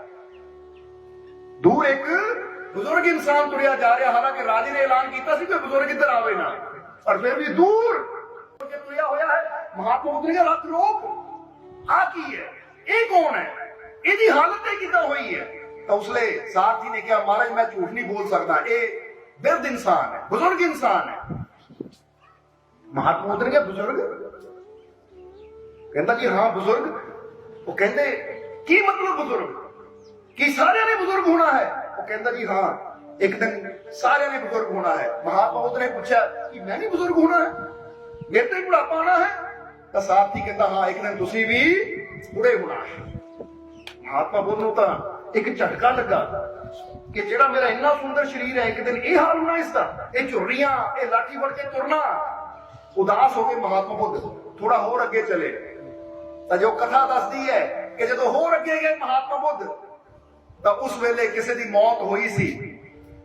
ਉਹਦੀ ਅਰਥੀ ਨੂੰ ਲੋਕ ਲੈ ਕੇ ਤੁਰੇ ਸੀ, ਉਹ ਵੀ ਇੱਕ ਇੱਕ ਪਾਸੇ ਦੀ ਰੋਡ ਤੋਂ ਨਹੀਂ ਲੈ ਕੇ ਤੁਰੇ ਸੀ, ਕਿਉਂਕਿ ਪਤਾ ਸੀ ਮਹਾਤਮਾ ਬੁੱਧ ਆ ਰਹੇ ਹੈ, ਰਾਜੇ ਦਾ ਰੱਥ ਆ ਰਿਹਾ ਹੈ, ਰਸਤਾ ਖਾਲੀ ਕਰ ਦਿਓ। ਉਹ ਵੀ ਇੱਕ ਪਾਸੇ ਤੁਰੇ ਸੀ, ਪਰ ਕੁਦਰਤੀ ਉਹਨਾਂ ਦੀ ਨਜ਼ਰ ਉੱਧਰ ਗਈ। ਜਦੋਂ ਉੱਧਰ ਨਜ਼ਰ ਗਈ ਤਾਂ ਪੁੱਛਿਆ ਮਹਾਤਮਾ ਬੁੱਧ ਨੇ ਇਹ ਕੀ ਹੋ ਰਿਹਾ ਹੈ, ਇਹ ਲੋਕਾਂ ਨੇ ਕੰਧੇ ਤੇ ਕੀ ਚੱਕਿਆ ਹੈ। ਤਾਂ ਉਸਨੇ ਸਾਰਥੀ ਨੇ ਕਿਹਾ ਤੁਸੀਂ ਰਾਜਕੁਮਾਰ ਹੋ, ਮੈਂ ਝੂਠ ਨਹੀਂ ਬੋਲ ਸਕਦਾ। ਦਰਅਸਲ ਇੱਕ ਆਦਮੀ ਮਰ ਚੁੱਕਾ ਹੈ, ਉਹਦੀ ਅਰਥੀ ਨੂੰ ਕੰਧਿਆਂ ਤੇ ਲੈ ਕੇ ਇਹ ਜਾ ਰਹੇ ਆ ਸਾਰਨ ਵਾਸਤੇ। ਮਹਾਤਮਾ ਨੇ ਮਰ ਗਿਆ। ਉਹ ਕਹਿੰਦਾ ਜੀ ਹਾਂ ਮਰ ਗਿਆ। ਕਹਿੰਦੇ ਬੰਦਾ ਮਰਦਾ ਵੀ ਹੈ। ਸਾਰਥੀ ਨੇ ਕਿਹਾ ਹਾਂ ਮਰਦਾ ਵੀ ਹੈ। ਕਹਿੰਦੇ ਮੈਂ ਵੀ ਮਰਨਾ ਹੈ। ਉਹ ਕਹਿੰਦੇ ਹਾਂ ਇੱਕ ਦਿਨ ਤੁਸੀਂ ਵੀ ਮਰਨਾ ਹੈ। ਮਹਾਤਮਾ ਬੁੱਧ ਕਹਿੰਦੇ ਰੱਥ ਰੋਕ ਦੇ, ਜੇ ਇੱਕ ਦਿਨ ਮੈਂ ਵੀ ਮਰਨਾ ਹੈ ਤਾਂ ਫਿਰ ਇਹ ਜ਼ਿੰਦਗੀ ਦਾ ਸਾਰ ਕੀ ਰਹਿ ਗਿਆ। ਜਰਾ ਸਮਝਣਾ ਸਾਰੇ ਜੀਵ। ਕਹਿੰਦੇ ਇਸ ਗੱਲ ਨੇ ਅੰਦਰ ਤੱਕ ਝੰਜੋੜ ਕੇ ਰੱਖ ਦਿੱਤਾ। ਹੁਣ ਮਹਾਤਮਾ ਬੁੱਧ ਨੇ ਕਿਹਾ ਰੱਥ ਵਾਪਸ ਲੈ ਚੱਲ। ਜਦੋਂ ਰੱਥ ਮੋੜਨ ਲੱਗਾ ਤਾਂ ਉਸ ਵੇਲੇ ਮਹਾਤਮਾ ਬੁੱਧ ਦੀ ਨਜ਼ਰ ਫਿਰ ਗਈ ਇੱਕ ਸੰਨਿਆਸੀ ਤੇ। ਕਹਾਣੀ ਤਾਂ ਬਹੁਤ ਲੰਬੀ ਹੈ, ਇਹਦੇ ਤੇ ਛੋਟੇ ਲਫ਼ਜ਼ਾਂ ਦੱਸ ਰਹੇ ਆ। ਇੱਕ ਸੰਨਿਆਸੀ ਨੇ ਗਈ, ਮਹਾਤਮਾ ਬੁੱਧ ਨੇ ਪੁੱਛਿਆ ਹੁਣ ਇਹਨੂੰ ਕੀ ਹੋਇਆ ਹੈ, ਇਹਨਾਂ ਦੇ ਕੱਪੜੇ ਕਿੱਦਾਂ ਦੇ ਪਾਏ ਹੈ, ਇਹ ਕੌਣ ਹੈ। ਤਾਂ ਉਹਨਾਂ ਕਿਹਾ ਮਹਾਰਾਜ ਇਹ ਸੰਨਿਆਸੀ ਹੈ। ਉਹ ਕਹਿੰਦੇ ਸੰਨਿਆਸੀ ਦਾ ਮਤਲਬ ਕੀ। ਉਹ ਕਹਿੰਦੇ ਸੰਨਿਆਸੀ ਦਾ ਮਤਲਬ ਜੋ ਮ੍ਰਿਤਿੂ ਤੋਂ ਅੱਗੇ ਜਾਣ ਦੀ ਤਿਆਰੀ ਕਰ ਰਿਹਾ ਹੈ, ਜੋ ਮ੍ਰਿਤਿੂ ਤੋਂ ਅੱਗੇ ਜਾਣ ਦੀ ਤਿਆਰੀ ਕਰ ਰਿਹਾ ਹੈ। ਬਸ ਇਸੇ ਗੱਲ ਨੇ ਐਸਾ ਝੂਠ ਕੀਤਾ ਕਿ ਮ੍ਰਿਤਿੂ ਤੋਂ ਅੱਗੇ ਵੀ ਬੰਦਾ ਜਾ ਸਕਦਾ ਹੈ। ਉਹ ਕਹਿੰਦਾ ਜੀ ਹਾਂ ਮ੍ਰਿਤਿੂ ਨੂੰ ਵੀ ਅਗਰ ਸਮਝਿਆ ਜਾਵੇ ਤਾਂ ਬੰਦਾ ਮ੍ਰਿਤਿੂ ਤੋਂ ਬਹੁਤ ਅੱਗੇ ਜਾ ਸਕਦਾ ਹੈ। ਹੁਣ ਇਸੇ ਹੀ ਸ਼ਬਦ ਨੇ ਮਹਾਤਮਾ ਬੁੱਧ ਦੀ ਜ਼ਿੰਦਗੀ ਦੇ ਅੰਦਰ ਕ੍ਰਾਂਤੀ ਲਿਆ ਦਿੱਤੀ। ਇੱਕ ਬਜ਼ੁਰਗ ਨੂੰ ਦੇਖ ਕੇ ਇੱਕ ਅਰਥੀ ਨੂੰ ਜਾਂਦੇ ਦੇਖ ਕੇ ਮਹਾਤਮਾ ਬੁੱਧ ਦੇ ਜੀਵਨ 'ਚ ਬਦਲਾਅ ਆ ਗਿਆ। ਪਰ ਜਿਹੜਾ ਇਨਸਾਨ ਆਪਣੇ ਬਾਰੇ ਸੋਚੇ ਕਿ ਮੈਂ ਆਪਣੇ ਜੀਵਨ 'ਚ ਕਿੰਨੇ ਬਜ਼ੁਰਗ ਦੇਖੇ, ਆਪਣੇ ਜੀਵਨ 'ਚ ਕਿੰਨੀਆਂ ਚਟਾਵਾਂ ਨੂੰ ਸੜਦਾ ਦੇਖਿਆ, ਕਿੰਨੀਆਂ ਅਰਥੀਆਂ ਨੂੰ ਜਾਂਦਾ ਦੇਖਿਆ, ਕਦੀ ਮੇਰੇ ਅੰਦਰ ਇਹ ਵਿਚਾਰ ਆਇਆ ਕਿ ਇੱਕ ਦਿਨ ਮੈਂ ਵੀ ਮਰਨਾ ਹੈ, ਇੱਕ ਦਿਨ ਮੈਂ ਵੀ ਦੁਨੀਆ ਤੋਂ ਜਾਣਾ, ਉਹ ਤਲਾਸ਼ ਕਰ ਲਵਾਂ ਜੋ ਮੈਨੂੰ ਇਹ ਮੌਤ ਤੋਂ ਅੱਗੇ ਲਿਜਾ ਸਕੇ। ਕਦੀ ਬੰਦੇ ਅੰਦਰ ਇਹ ਵਿਚਾਰ ਨਹੀਂ ਆਉਂਦਾ। ਕਿਉਂ? ਕਿਉਂਕਿ ਬੰਦੇ ਨੇ ਸੰਸਾਰ ਨੂੰ, ਇਹ ਦੁਨੀਆ ਨੂੰ ਹੀ ਸਭ ਕੁਝ ਸਮਝਿਆ ਹੋਇਆ। ਉਹਨੇ ਕਦੀ ਸਮਝਣ ਦੀ ਕੋਸ਼ਿਸ਼ ਨਹੀਂ ਕੀਤੀ ਕਿ ਇਸ ਤੋਂ ਅੱਗੇ ਵੀ ਕੁਝ ਹੈ। ਜਰਾ ਸਮਝੋ ਸਾਰੇ। ਇਸ ਲਈ ਗੁਰੂ ਵੀ ਇਹੀ ਸਮਝਾਉਣ ਦੀ ਕੋਸ਼ਿਸ਼ ਕਰ ਰਹੇ ਹੈ ਕਿ ਪ੍ਰਾਣੀ ਕਿਆ ਮੇਰਾ क्या तेरा जैसे तरवर पंख बसेरा, जल की भीत पवन का खंबा, रक्त बूंद का गारा, हाड मास नाड़ी को पिंजर, पंखी बसे बेचारा। वो कहते अगर शरीर में देखा जाए ना, सतगुरु दसदे है कि की है जल की भीत पवन का खंबा। कहते 70% तेरी बॉडी 70-72% पानी है। और दस रहे हैं ये जीवन की सच्चाई। विज्ञान ने तो अज साबित किया, गुरुओं ने तो बहुत पहले ये दस दिता, आज तो कितने 100 साल पहले दस दिता कि जल की भीत, ये जल की दीवार है, ये तेरा शरीर, क्योंकि 70% तो पानी है तेरे अंदर। जरा वार करना, जल की भीत पवन का खंबा। और पवन यानी हवा, ये श्वास आ रही है तो इन्हें तेन रोकिया होया है इस शरीर के अंदर। जिदा बंदा कहना पिलर ने छत रोकी हुई है, अगर पिलर ना हो तो छत करों दी गिर जावे। खंबा यानी वो कहते खंबा है जिसने तेरे जीवन को सहारा दिता होया है, पवन, ये तेरे श्वास। रक्त बूंद का गारा, और ये रक्त है, ये खून है। जिदा एक मिस्त्री मकान तैयार करने वास्ते गारा तैयार करता है, सीमेंट तैयार करता है, फिर वो चुनाई करता, वो कहते इसी तरह ये तेरे अंदर जो रक्त है ना, ये मांस मज्जा है, ये उस गारे का काम करते जेड़े तेरे शरीर रूपी घर नूं, ये पिंजर नूं संभाल के खड़े है। रक्त बूंद का गारा, हाड मांस नाड़ी को पिंजर, पंखी बसे बेचारा। ये पिंजर बनया हाड मांस नाड़ी का, और ये अंदर रहंदा कौन है? पंखी। पंखी किसनू किया? बस ये सच्चाई को समझना। पंखी क्या है? उस आत्मा नू। यानी समझ लो कि जिस पंखी वास्ते ये सारा पिंजर तैयार किया गया है, असली कीमत तो पंखी दी है, ये पिंजर दी नहीं है। क्योंकि जदों पंखी अंदरों उड़ जाता तो तुसीं ये पिंजर दा की करदे हो? जरा जवाब देना। ये शरीर दा तुसीं की करदे हो? संभाल के रखदे हो इहनू, जां जाके मिट्टी दे हवाले कर दिंदे हो, चिता दे हवाले कर दिंदे हो, साड़ के स्वाह कर दिंदे हो इस शरीर नू। हुण जरा समझो कीमत किहदी है? कीमत तो अंदर ने पंखी यानी आत्मा दी है। और सारी जिंदगी फिक्र किहदी करदे आ? ये पिंजर दी। मैनू कपड़ा अच्छा चाहिए है, मैनू मकान अच्छा चाहिए, शरीर में कोई दुख ना होवे, शरीर में कोई ये ना होवे, वो ना होवे। सारी जिंदगी फिक्र जिस पिंजर दी करते हैं, भुल जाते हैं कि पिंजर की कीमत उस पंछी दे नाल है, वो आत्मा दे नाल है। अगर अपनी आत्मा को संभालिया, ओदी फिक्र ना की तो पिंजर तो एक दिन मिट्टी हो जाना। सोच के देखिए, ये गुरु इशारा करते हैं कि इन्ना ताम जाम जिहड़ा परमात्मा ने बनाया 5 तत्वां तो शरीर नू, ये उस आत्मा दे रहन वास्ते बनाया जो तेरा असली स्वरूप है। जिदा हुण बंदा कवे आ घर मैं आ, जदों कोई कवे घर मैं आ तो तुसीं कहना तेरा दिमाग खराब है। घर तेरा तो हो सकता है पर घर तू नहीं हो सकता। जरा समझना इस पॉइंट को, इस चीज नूं। हुण कोई खड़ के कवे आ मकान मैं आ, वो कहना नहीं भरावा मकान च तू रहिंदा आ, तू मकान नहीं है। जे मकान का तू ढट भी गया तो तू नहीं ढटना, क्योंकि तू मकान नहीं है, तू मकान तो अलग है। तू जदों चाहे मकान अंदर जा सकता है, जदों चाहे मकान तो बाहर आ सकता है।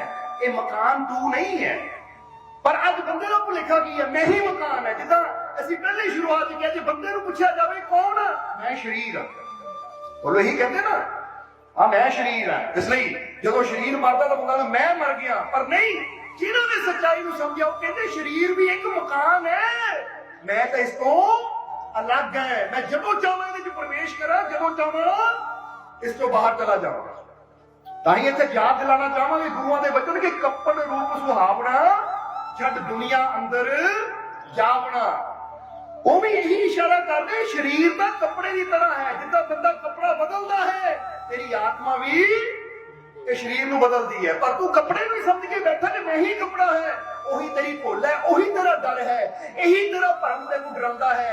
इसलिए प्यारे सच्चाई नूं समझ, ये सच्चाई नूं समझ गया तेरे सारे डर मुक जाणगे। फिर कहता शरीर है या नहीं है, ਉਹ ਕੋਈ ਪਰਵਾਹ ਨਹੀਂ, ਮੈਂ ਤਾਂ ਹਾਂ ਨਾ, ਕੋਈ ਚੀਜ਼ ਮੈਨੂੰ ਮਿਟਾ ਨਹੀਂ ਸਕਦੀ। ਇਸ ਲਈ ਗੀਤਾ ਦੇ ਅੰਦਰ ਸ਼੍ਰੀ ਕ੍ਰਿਸ਼ਨ ਨੇ ਵੀ ਕਿਹਾ ਕਿ ਆਤਮਾ ਨੂੰ ਨਾ ਅਗਨੀ ਸਾੜ ਸਕਦੀ, ਨਾ ਜਲਦ ਹੋ ਸਕਦਾ, ਨਾ ਅਸਤਰ ਸ਼ਸਤਰ ਕੱਟ ਸਕਦੇ ਹੈ, ਕਿਉਂਕਿ ਆਤਮਾ ਹਰ ਚੀਜ਼ ਤੋਂ ਉੱਪਰ ਹੈ। ਇਹ ਸੱਚਾਈ ਨੂੰ ਸਮਝਣਾ ਹੈ ਸੀ। ਜਿਸ ਤਰ੍ਹਾਂ ਬਾਬਾ ਫਰੀਦ ਨੂੰ ਕਿਸੇ ਨੇ ਪੁੱਛਿਆ, ਇੱਥੇ ਬਾਬਾ ਫਰੀਦ ਦੇ ਜੀਵਨ ਦੀ ਬੜੀ ਪਿਆਰੀ ਗੱਲ ਯਾਦ ਆ ਗਈ ਸਾਨੂੰ ਕਿ ਬਾਬਾ ਫਰੀਦ ਨੂੰ ਕਿਸੇ ਨੇ ਪੁੱਛਿਆ ਕਿ ਮਹਾਰਾਜ ਸੰਤ ਮਹਾਪੁਰਸ਼ ਜਿਹੜੇ ਫਕੀਰ ਹੁੰਦੇ ਹੈ ਉਹ ਮੌਤ ਦਾ ਵੀ ਆਨੰਦ ਲੈਂਦੇ ਹੈ, ਔਰ ਜਿਹੜਾ ਅਣਜਾਣ ਇਨਸਾਨ ਹੁੰਦਾ ਉਹ ਮਰਨ ਤੇ ਹਾਏ ਹਾਏ ਕਰਦਾ ਹੈ, ਇਹ ਕਿਉਂ? ਤਾਂ ਉਸ ਲਈ ਬਾਬਾ ਫਰੀਦ ਕਹਿੰਦੇ ਇਹ ਜਨਮ ਔਰ ਮ੍ਰਿਤਿੂ ਸੱਚਾਈ ਬਾਰੇ ਮੈਂ ਤੈਨੂੰ ਦੱਸਾਂ ਤਾਂ ਸਮਝ ਜ਼ਰਾ, ਸੁਣ। ਬਾਬਾ ਫਰੀਦ ਨੂੰ ਦੱਸਦੇ ਹੈ। ਹੁਣ ਦੱਸਣ ਵਾਸਤੇ ਬਾਬਾ ਫਰੀਦ ਨੇ ਕੀ ਸਮਝਾਇਆ ਕਿ ਬਾਬਾ ਫਰੀਦ ਦੇ ਕੋਲ ਕੁਝ ਨਾਰੀਅਲ ਪਏ ਹੋਏ ਸੀ, ਇੱਕ ਸੀ ਹਰਾ ਨਾਰੀਅਲ। ਬਾਬਾ ਫਰੀਦ ਨੇ ਹਰਾ ਨਾਰੀਅਲ ਉਹਨੂੰ ਦਿੱਤਾ, ਕਹਿੰਦੇ ਲੈ ਤੂੰ ਤੋੜ, ਪਰ ਏਦਾਂ ਤੋੜੀ ਕਿ ਇਹਦੀ ਗਰੀ ਨਾ ਟੁੱਟੇ, ਇਹਦੇ ਅੰਦਰਲੀ ਗਿਰੀ ਨਾ ਟੁੱਟੇ, ਏਦਾਂ ਤੋੜੀ। ਉਹਨੇ ਜਦੋਂ ਨਾਰੀਅਲ ਨੂੰ ਤੋੜਿਆ, ਸੱਟ ਮਾਰੀ, ਨਾਰੀਅਲ ਟੁੱਟਿਆ ਤਾਂ ਗਰੀ ਵੀ ਨਾਲ ਟੁੱਟ ਗਈ। ਬਾਬਾ ਫਰੀਦ ਕਹਿੰਦੇ ਤੈਨੂੰ ਕਿਹਾ ਸੀ ਟੁੱਟੇ ਨਾ। ਉਹ ਕਹਿੰਦਾ ਮਾਰੇ ਮੈਂ ਲੱਖ ਬਚਾਣਾ ਵੀ ਚਾਹਾਂ ਤਾਂ ਕਿੱਦਾਂ ਬਚਦੀ, ਕਿਉਂਕਿ ਗਰੀ ਨਾਲ ਚਿਪਕੀ ਹੋਈ ਸੀ, ਜੁੜੀ ਹੋਈ ਸੀ। ਬਾਬਾ ਫਰੀਦ ਕਹਿੰਦੇ ਠੀਕ ਹੈ। ਹੁਣ ਉਹਨਾਂ ਨੇ ਦੂਜਾ ਨਾਰੀਅਲ ਦਿੱਤਾ ਜੋ ਸੁੱਕਾ ਹੋਇਆ ਸੀ, ਖੜਕਾਓ ਤਾਂ ਗਰੀ ਉਦਾਂ ਹੀ ਖੜਕਦੀ ਸੀ। ਕਈ ਵਾਰ ਟੁੱਟੀਆਂ ਤੁਸੀਂ ਦੇਖ ਲਓ ਨਾ, ਗੋਲ ਗੋਲ ਟੁੱਟੀਆਂ ਉਦਾਂ ਹੀ ਪਈਆਂ ਹੁੰਦੀਆਂ ਹੈ। ਉਹ ਕਿਉਂ ਹੁੰਦੀਆਂ ਹੈ? ਕਿਉਂਕਿ ਨਾਰੀਅਲ ਜਦੋਂ ਸੁੱਕ ਜਾਂਦਾ ਹੈ, ਪੂਰੀ ਤਰ੍ਹਾਂ ਸੁੱਕ ਜਾਂਦਾ, ਤਾਂ ਉਹਦੀ ਗਿਰੀ ਆਪਣੇ ਆਪ ਹੀ ਉਹ ਤੋਂ ਖੋਲ ਤੋਂ ਜੁਦਾ ਹੋ ਜਾਂਦੀ ਹੈ। ਫਿਰ ਖੋਲ ਨੂੰ ਬਾਹਰੋਂ ਤੋੜੋ ਤਾਂ ਗਿਰੀ ਨੂੰ ਕੋਈ ਨੁਕਸਾਨ ਨਹੀਂ ਹੁੰਦਾ। ਬਾਬਾ ਫਰੀਦ ਕਹਿੰਦੇ ਲੈ ਇਹ ਸੁੱਕੇ ਨਾਰੀਅਲ ਨੂੰ ਤੋੜ। ਉਹਨੇ ਜਦੋਂ ਤੋੜਿਆ ਗਿਰੀ ਸਾਫ਼ ਨਿਕਲ ਆਈ। ਬਾਬਾ ਫਰੀਦ ਕਹਿੰਦੇ ਸਮਝਿਆ ਕੁਛ, ਇਹਦੀ ਗਿਰੀ ਕਿਉਂ ਨਹੀਂ ਟੁੱਟੀ? ਉਹ ਕਹਿੰਦਾ ਮਹਾਰਾਜ ਇਹ ਖੋਲ ਤੋਂ ਅਲੱਗ ਹੋ ਚੁੱਕੀ ਸੀ। ਉਹਦੀ ਕਿਉਂ ਟੁੱਟੀ? ਕਿਉਂਕਿ ਨਾਲ ਚਿਪਕੀ ਹੋਈ ਸੀ। ਬਾਬਾ ਫਰੀਦ ਕਹਿੰਦੇ ਬਸ ਇੰਨਾ ਹੀ ਫਰਕ ਹੁੰਦਾ ਕਿ ਗਿਆਨੀ ਵਿੱਚ ਔਰ ਇੱਕ ਅਗਿਆਨੀ ਵਿੱਚ, ਇੱਕ ਸੰਤ ਵਿੱਚ, ਫਕੀਰ ਵਿੱਚ ਔਰ ਇੱਕ ਮਨਮੁਖੀ ਵਿੱਚ। ਮਨਮੁਖੀ ਹੈ ਕੱਚੇ ਨਾਰੀਅਲ ਦੀ ਤਰ੍ਹਾਂ, ਉਹ ਨਾਰੀਅਲ ਦੇ ਖੋਲ ਨੂੰ ਹੀ ਆਪਣਾ ਆਪ ਸਮਝਦਾ ਕਿ ਇਹ ਮੈਂ ਹੀ ਹੈ। ਜਦੋਂ ਖੋਲ ਟੁੱਟਦਾ ਤਾਂ ਆਪ ਵੀ ਟੁੱਟਦਾ ਮਹਿਸੂਸ ਕਰਦਾ ਹੈ। ਪਰ ਜਿਹੜੇ ਸੰਤ ਹੈ ਉਹਨਾਂ ਨੇ ਜਾਣ ਲਿਆ ਸੱਚਾਈ ਨੂੰ ਕਿ ਖੋਲ ਅਲੱਗ ਹੈ ਤਾਂ ਆਤਮਾ ਰੂਪੀ ਗਿਰੀ ਅਲੱਗ ਹੈ। ਜੇ ਖੋਲ ਟੁੱਟ ਵੀ ਜਾਵੇ ਤਾਂ ਸਾਡਾ ਕੁਝ ਨਹੀਂ ਵਿਗੜਦਾ, ਸਾਡਾ ਕੁਝ ਨਹੀਂ ਵਿਗੜਦਾ ਕਿ ਅਸੀਂ ਤਾਂ ਸਾਬਿਤ। ਕਹਿੰਦੇ ਜਿਸਨੇ ਇਹ ਸੱਚਾਈ ਨੂੰ ਸਮਝ ਲਿਆ ਉਹ ਮ੍ਰਿਤਿੂ ਤੋਂ ਨਹੀਂ ਡਰਦਾ, ਉਹ ਮੌਤ ਤੋਂ ਨਹੀਂ ਡਰਦਾ। ਔਰ ਇਹ ਚੀਜ਼ ਗੁਰੂ ਦੱਸ ਰਹੇ ਹੈ ਕਿ ਪੰਖੀ, ਉਹ ਰੂਹ, ਉਹ ਆਤਮਾ, ਇਹ ਪਿਆਰਿਆ ਉਹ ਹੈ ਤੇਰਾ ਅਸਲੀ ਰੂਪ, ਉਸ ਨੂੰ ਸਮਝ। ਹਾਡ ਮਾਸ ਨਾੜੀ ਕੋ ਪਿੰਜਰ ਪੰਖੀ ਬਸੇ ਵਿਚਾਰਾ।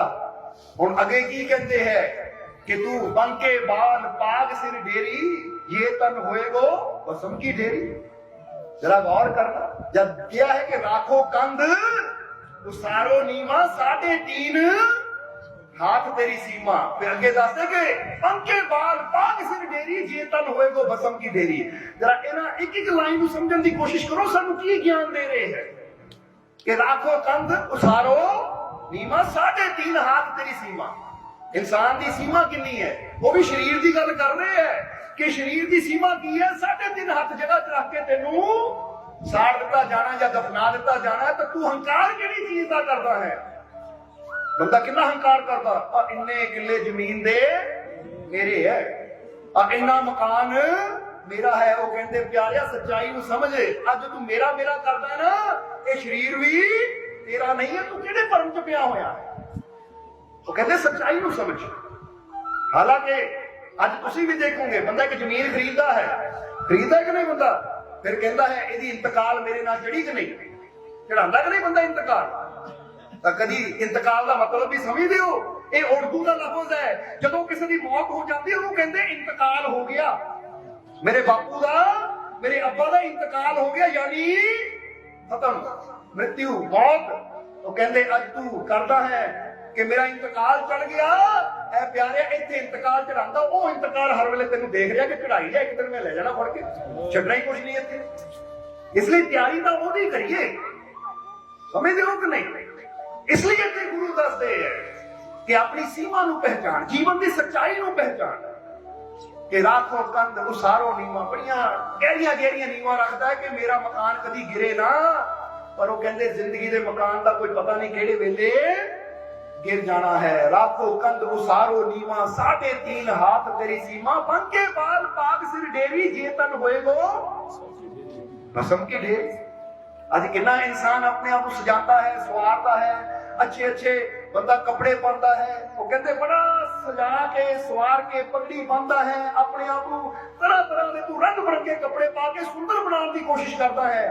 हाँ, इतने गुरु ये नहीं कहते कि अपने शरीर का ख्याल ना रख, साफ सुथरे रहना साडा फर्ज है। अपने आप को साफ सुथरा रखना, अच्छा दिखाना, अच्छा दिखने की कोशिश करना वो साडा फर्ज है। पर ਇਹਦੇ ਨਾਲ ਇਹ ਵੀ याद रख कि सच्चाई ਨੂੰ भी समझ, अपने असली रूप ਨੂੰ समझ। सिर्फ शरीर ਦੇ ਮਾਨ की ना पै जाई, सिर्फ शरीर ਦੇ ਹੰਕਾਰ की ना रह जाई, ਇਹਨੂੰ ਸਵਾਰਨ ਵਿੱਚ ਹੀ ਆਪਣੀ ਸਾਰੀ ਜ਼ਿੰਦਗੀ ਨਾ ਗਵਾ ਦੇਈ। ਥੋੜਾ ਜਿਹਾ ਸਮਾਂ ਕੱਢਣਾ ਹੈ ਉਹ ਸੱਚਾਈ ਨੂੰ ਜਾਣਨ ਦੀ ਖਾਤਰ। इसलिए अंके बाल पाक सिर डेरी, चेतन होएगो भस्म की ढेरी। ऊंचे मंदिर सुंदर नारी, राम नाम बिन। ਇੱਥੇ ਗੱਲ ਆ ਕੇ ਗੁਰੂ ਖਤਮ ਕਰਦੇ, ਇਹਦੇ ਨਾਲ ਕਰਨਾ। ਹੁਣ ਅਗਲੀ ਲਾਈਨ ਤਾਂ ਗੁਰੂਆਂ ਤੋਂ ਦੱਸੀ ਹੈ, ਪਰ ਇੱਥੇ ਮੇਨ ਨੂੰ ਦੱਸਦੇ ਹੈ ਕਿ ਤੇਰੀ ਸਾਰੀ ਜ਼ਿੰਦਗੀ ਇਹ ਕੋਸ਼ਿਸ਼ ਰਹਿੰਦੀ ਹੈ ਕਿ ਉੱਚੇ ਮੰਦਰ ਬਣਾ ਲਵਾਂ, ਮੇਰੇ ਘਰ 'ਚ सुंदर नारी होवे, सुंदर पति होवे, सुंदर पत्नी होवे, सुंदर बच्चे होण, सुंदर सारा समान होवे, सोहना मेरा घर होवे। पर वो कहंदे जे तू सोचे कि इन्हां चीज़ां ने तैनू जीवन च कामयाबी देनी, तां ऐ प्यारिया कामयाबी तैनू मकानां ने नहीं देनी, खुशियां तैनू मकानां नाल नहीं मिलनियां। खुशी कदों मिलनी है? सब सुखदाता राम है, दूसरा ना है कोई। खुशी ना उदों तेरे जीवन जानी जदों अपनी सुरती को राम दे नाल जोड़ेगा। इसलिए जरा सोचना, ये सारी जिंदगी बंदे की कितना गुजरती है। मकान बनाने विच, अच्छा कपड़ा पाने विच कभी ये भी कोशिश की थी कि थोड़ा जिहा जीवन च वो कर्म कर लिए कि साडा कदम राम की तरफ भी बढ़े। जरा तुहानू पुछांगे एक चीज का सानू जवाब दो ना तुसीं कि सवेर तो लैके शाम तक बंदा किहड़ी कोशिश करता है। कभी जीवन दे विच अगर बंदा थोड़ा जिहा अपने जीवन नू देखे कि जे अज मेरी उम्र 30 साल है, 40 साल है, 50 साल है, तो बंदा थोड़ा जिहा विचार करे तो बंदे नू साफ पता लग जाएगा कि जेड़े 50 साल मेरे गुजरे है ना, ये दुनिया पदार्थ संसार को इकट्ठा करने में गुजरे है। कभी भी मैं ये कोशिश नहीं की कि मेरा एक कदम मेरे मालिक की तरफ बढ़े। इसलिए ऐसी एक गल हमेशा दसी दी है कि 24 घंटिया च ये थोड़ी जी जरूर निगरानी रखिया करो कि 24 घंटे चाहे एक ही काम मैं ऐसा करा कि जेड़ा मैं अपने मालिक की खातर करा, प्रभु की खातर करा, कोई ऐसी नेकी करा, कोई ऐसा अच्छा कर्म करा कि मेरे मन को महसूस होवे कि ये मैं अपने और प्रभु की खातर कीता। चाहे किसी भुखे नूं खाना खिलाना होवे, किसी नंगे दे तन नूं ढकना होवे, किसी प्यासे नूं पानी पिलाना होवे, कुछ ना कुछ नेकी जरूर जीवन जैसी करो जित साडा कोई अपना स्वार्थ ना होवे, जित होवे कि मैं किसी का भला कीता और यही मेरी भलाई मैनूं मेरे रब दे नाल जोड़ेगी। जीवन दे विच 24 घंटिया जो अगर एक भी कर्म ऐसी ऐसा करांगे तो जरा तुसी देखना, कदी महसूस करना जिदा असीं अपने बारे दसीदा है। कई बार जीव सवाल करते हैं कि माल को शांति कित्थों मिलती है। असीं इक्को ही गल दसदे हां कि शांति अच्छे भोजन चों नहीं मिलती। एक बार जलंधर असीं गए सी बच्चे नाल, परिवार नाल, उत्थे एक होटल दे विच खाना खा के जब बाहर निकले शायद BMC चौक है जलंधर का, उत्थे रेड लाइट ते खड़े सी तो दो बच्चे आए, शीशा खड़कान लग गए। असीं शीशा डाउन किया थले तो वो कहते 10 रुपए दे दो। असीं कहा की करना बेटा, की गल? कहते भुख लगी हुई है। असीं कहा रुको, 10 रुपए का तुहाडा की बनना है? सामने एक बर्गर की रेहड़ी सी, असीं गड्डी साइड ते ला लई और असीं एक सेवादार नूं कहा जाओ इन्हां दोनों बच्चों नूं लै जाओ, ये जो उथों खाना चाहते हैं, जिन्ना इन्हां दा इच्छा है पेट भर के खाना खान और जिन्ना होएगा सब दसना बिल असीं आप ही दे देवांगे। वो बड़े खुश हो गए। वो जाके रेहड़ी ते 2 बर्गर उन्होंने खाधे। बाद चो कहते कोक भी लेना है, जो इन्हें लेना कोक जो भी इनकी इच्छा है लैके दिओ। जदों उन्होंने वो चीज लई, उन्होंने चेहरे ते स्माइल आई, असीं बैठे अंदर गल कीती। एक हम तुसीं आप देखो ये चीज नूं, तुहाडा तां इह सानूं पता नहीं, असीं होटल चों खाना खा के आए हैं पर सानूं इन्नी खुशी नहीं मिली, इन्नी शांति नहीं मिली, इन्ना सुकून नहीं मिलिया जिन्ना ये बच्चों को खांदा देख के, इन्हां दा पेट भरिया देख के, इन्हां दे चेहरे दी स्माइल मुस्कुराहट देख के जो साडी आत्मा को खुशी मिली है वो आप भोजन करके नहीं मिली सानूं। तुसीं भी कभी ये करके देखना कि जे तुसीं आप अच्छे को अच्छा खाना भी खा लोगे ना, तुहाडा पेट भरेगा, खुशी होएगी कि मैं बड़ा स्वाद भोजन कीता। पर जे तुसीं किसी भुखे नूं खिलाओगे ना, जदों ओहदे चेहरे दी शांति देखोगे तो वो खुशी तुहाडी रूह तक जाएगी, तुहाडे मन नूं इन्नी शांति मिलेगी, इन्ना सुकून मिलेगा कि मैं कुछ ऐसा कीता जिन्ना किसी दा ਭਲਾ ਹੋਏ ਔਰ ਉਹਦੇ 'ਚ ਹੀ ਮੇਰੇ ਰੱਬ ਦੀ ਖੁਸ਼ੀ ਹੈ।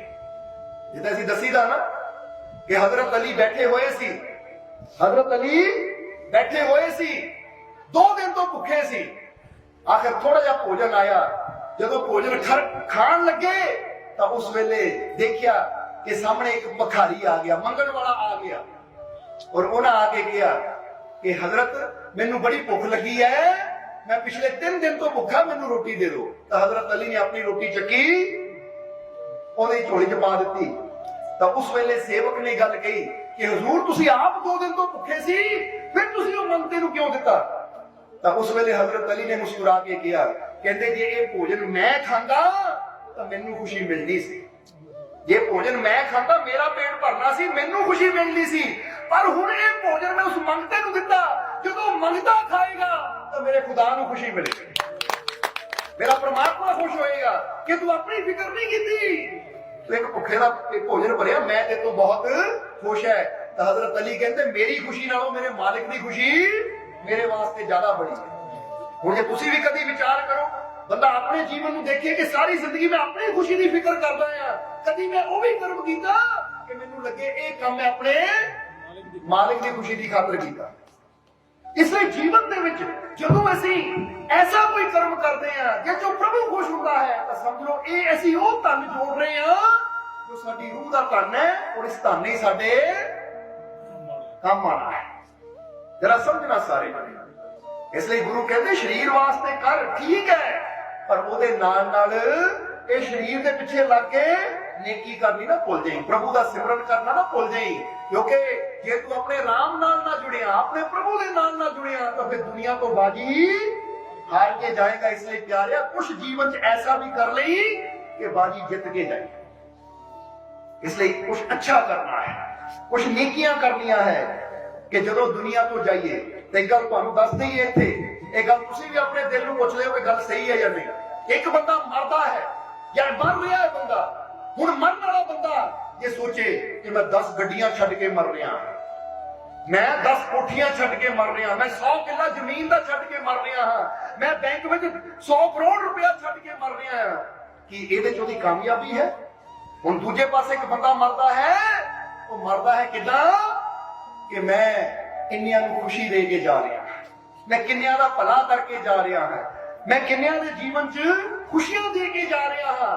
ਤਾਂ ਇਹ ਗੱਲ ਯਾਦ ਰੱਖੋ ਕਿ ਜਿਹੜਾ ਜਾਣ ਲੱਗੇ ਇਹ ਸਮਝ ਕੇ ਜਾਂਦਾ ਕਿ ਮੈਂ ਕਿੰਨਿਆਂ ਨੂੰ ਖੁਸ਼ੀ ਦੇ ਕੇ ਜਾ ਰਿਹਾ, ਰੱਬ ਦੇ ਘਰ 'ਚ ਜੀਵਨ ਉਹਦਾ ਸਫਲ ਮੰਨਿਆ ਜਾਂਦਾ ਹੈ। ਅੱਜ ਤੁਸੀਂ ਗੁਰੂਆਂ ਰਹਿਬਰਾਂ ਨੂੰ ਯਾਦ ਕਰਦੇ ਹੋ ਨਾ, ਕਿਉਂ ਕਰਦੇ ਹੋ? ਉਹਦੇ ਵਿੱਚ ਇੱਕ ਕਾਰਨ ਹੈ, ਜਰਾ ਸੋਚ ਕੇ ਦੇਖਣਾ, ਸਮਝ ਕੇ ਦੇਖਣਾ ਇਸ ਚੀਜ਼ ਨੂੰ। ਅੱਜ ਗੁਰੂਆਂ ਰਹਿਬਰਾਂ ਨੂੰ ਬੰਦਾ ਯਾਦ ਕਰਦਾ ਹੈ ਤਾਂ ਇਸ ਲਈ ਕਰਦਾ ਕਿ ਗੁਰੂ ਰਹਿਬਰ ਇਸ ਸੰਸਾਰ ਤੇ ਕਿੰਨਿਆਂ ਨੂੰ ਖੁਸ਼ੀ ਦੇ ਕੇ ਗਏ, ਕਿੰਨਿਆਂ ਦੇ ਜੀਵਨ 'ਚ ਆਨੰਦ ਭਰ ਕੇ ਗਏ, ਕਿੰਨਿਆਂ ਦਾ ਭਲਾ ਕਰਕੇ ਗਏ, ਬਸ ਇਸ ਕਰਕੇ ਉਹਨਾਂ ਨੂੰ ਯਾਦ ਕੀਤਾ ਜਾਂਦਾ ਹੈ। ਤਾਂ ਜਰਾ ਸੋਚ ਕੇ ਦੇਖੋ ਕਿ ਬੰਦਾ ਕਿਸੇ ਰਾਜੇ ਮਹਾਰਾਜੇ ਨੂੰ ਯਾਦ ਕਰਦਾ ਹੈ? ਸਿਕੰਦਰ ਪੂਰੀ ਦੁਨੀਆ ਦਾ ਰਾਜਾ ਸੀ, ਉਹਨੂੰ ਯਾਦ ਕੀਤਾ ਬੰਦੇ ਨੇ? ਤੁਸੀਂ ਕਰਦੇ ਹੋ ਉਹਨੂੰ ਯਾਦ? ਜਾਂ ਕਿਸੇ ਹੋਰ ਰਾਜੇ ਮਹਾਰਾਜੇ ਨੂੰ, ਬਾਦਸ਼ਾਹ ਅਕਬਰ ਹੋ ਗਿਆ ਜਾਂ ਹੋਰ ਦੁਨੀਆ ਤੇ ਕਿੰਨੇ ਬਾਦਸ਼ਾਹ ਹੋਏ ਹੈ, ਕਿੰਨੇ ਰਾਜੇ ਮਹਾਰਾਜੇ ਹੋਏ ਹੈ, ਉਹਨਾਂ ਨੂੰ ਕੋਈ ਯਾਦ ਨਹੀਂ ਕਰਦਾ। ਜਰਾ ਹੁਣ ਧਿਆਨ ਦੇਣਾ, ਉਹਨਾਂ ਬਾਦਸ਼ਾਹਾਂ ਕੋਲ ਸੁੰਦਰ ਮਹਿਲ ਵੀ ਸੀ, ਨੌਕਰ ਚਾਕਰ ਵੀ ਸੀ, ਹਾਥੀ ਘੋੜੇ ਵੀ ਸੀ, ਸਭ ਕੁਝ ਸੀ।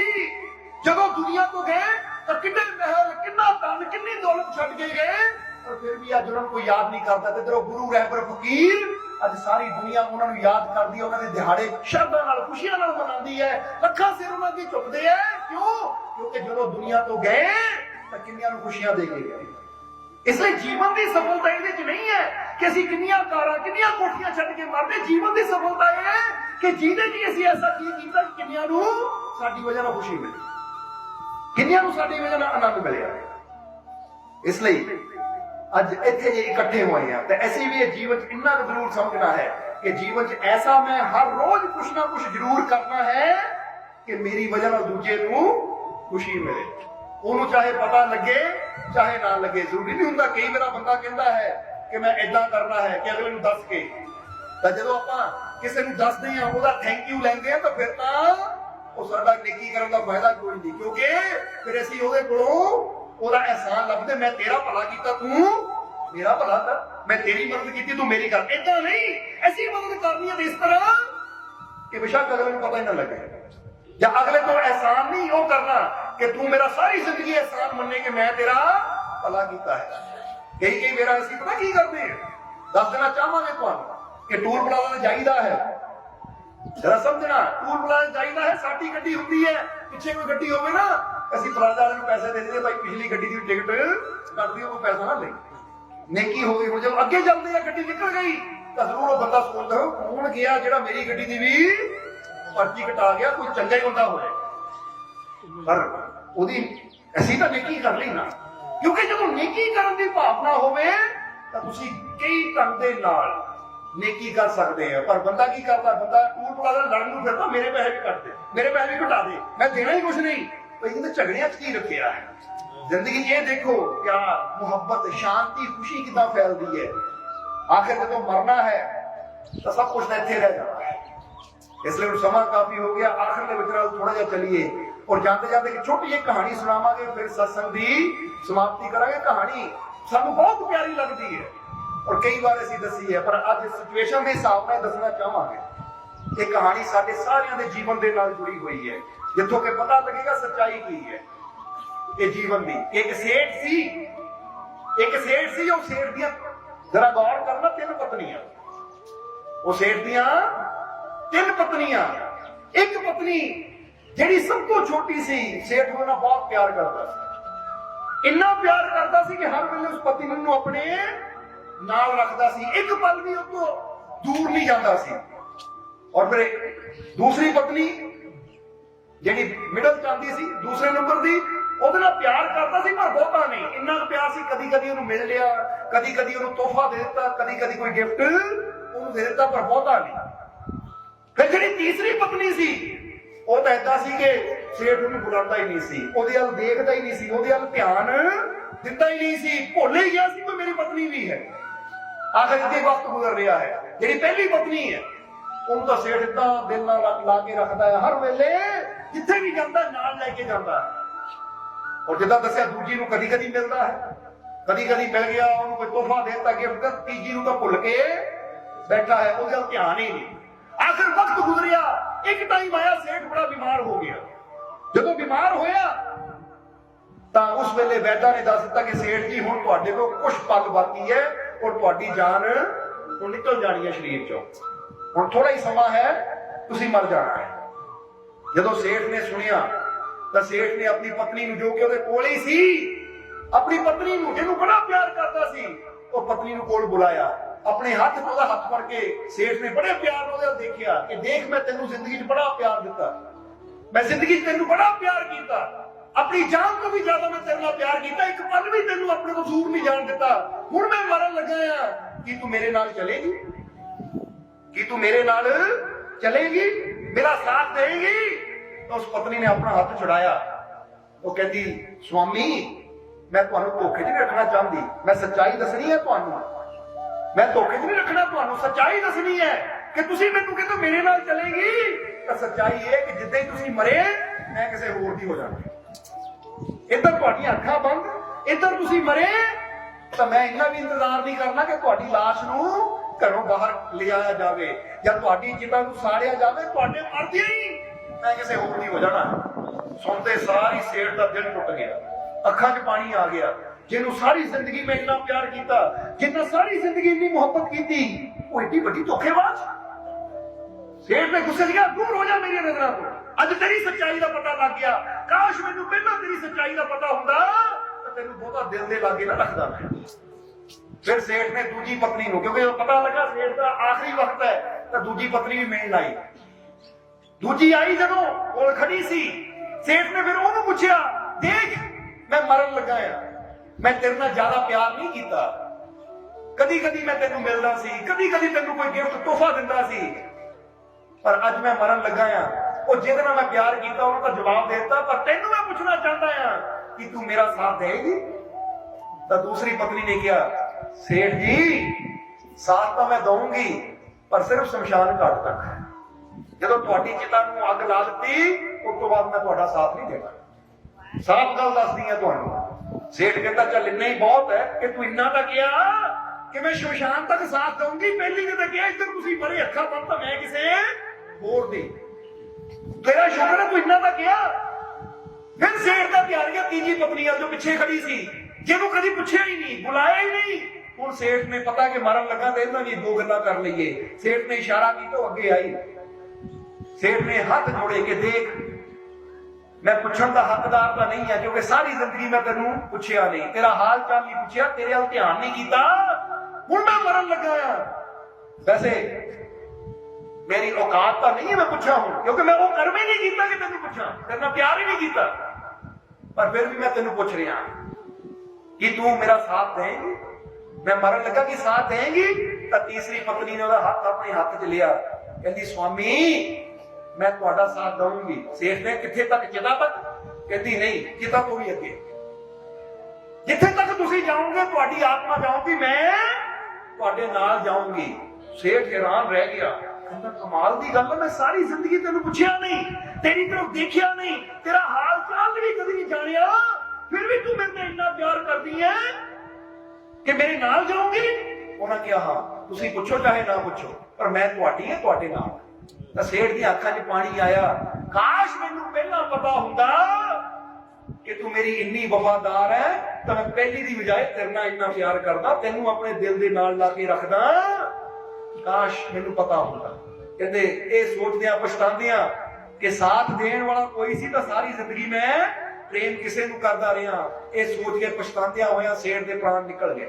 और वाकई जो प्राण निकले, पहली पत्नी प्राण निकल गया किसी होर दे। दूसरी पत्नी शमशान तक गई, जो चिता नू अग लगी वापस, तो तीजी वाकई सेठ दे नाल अंत तक गई।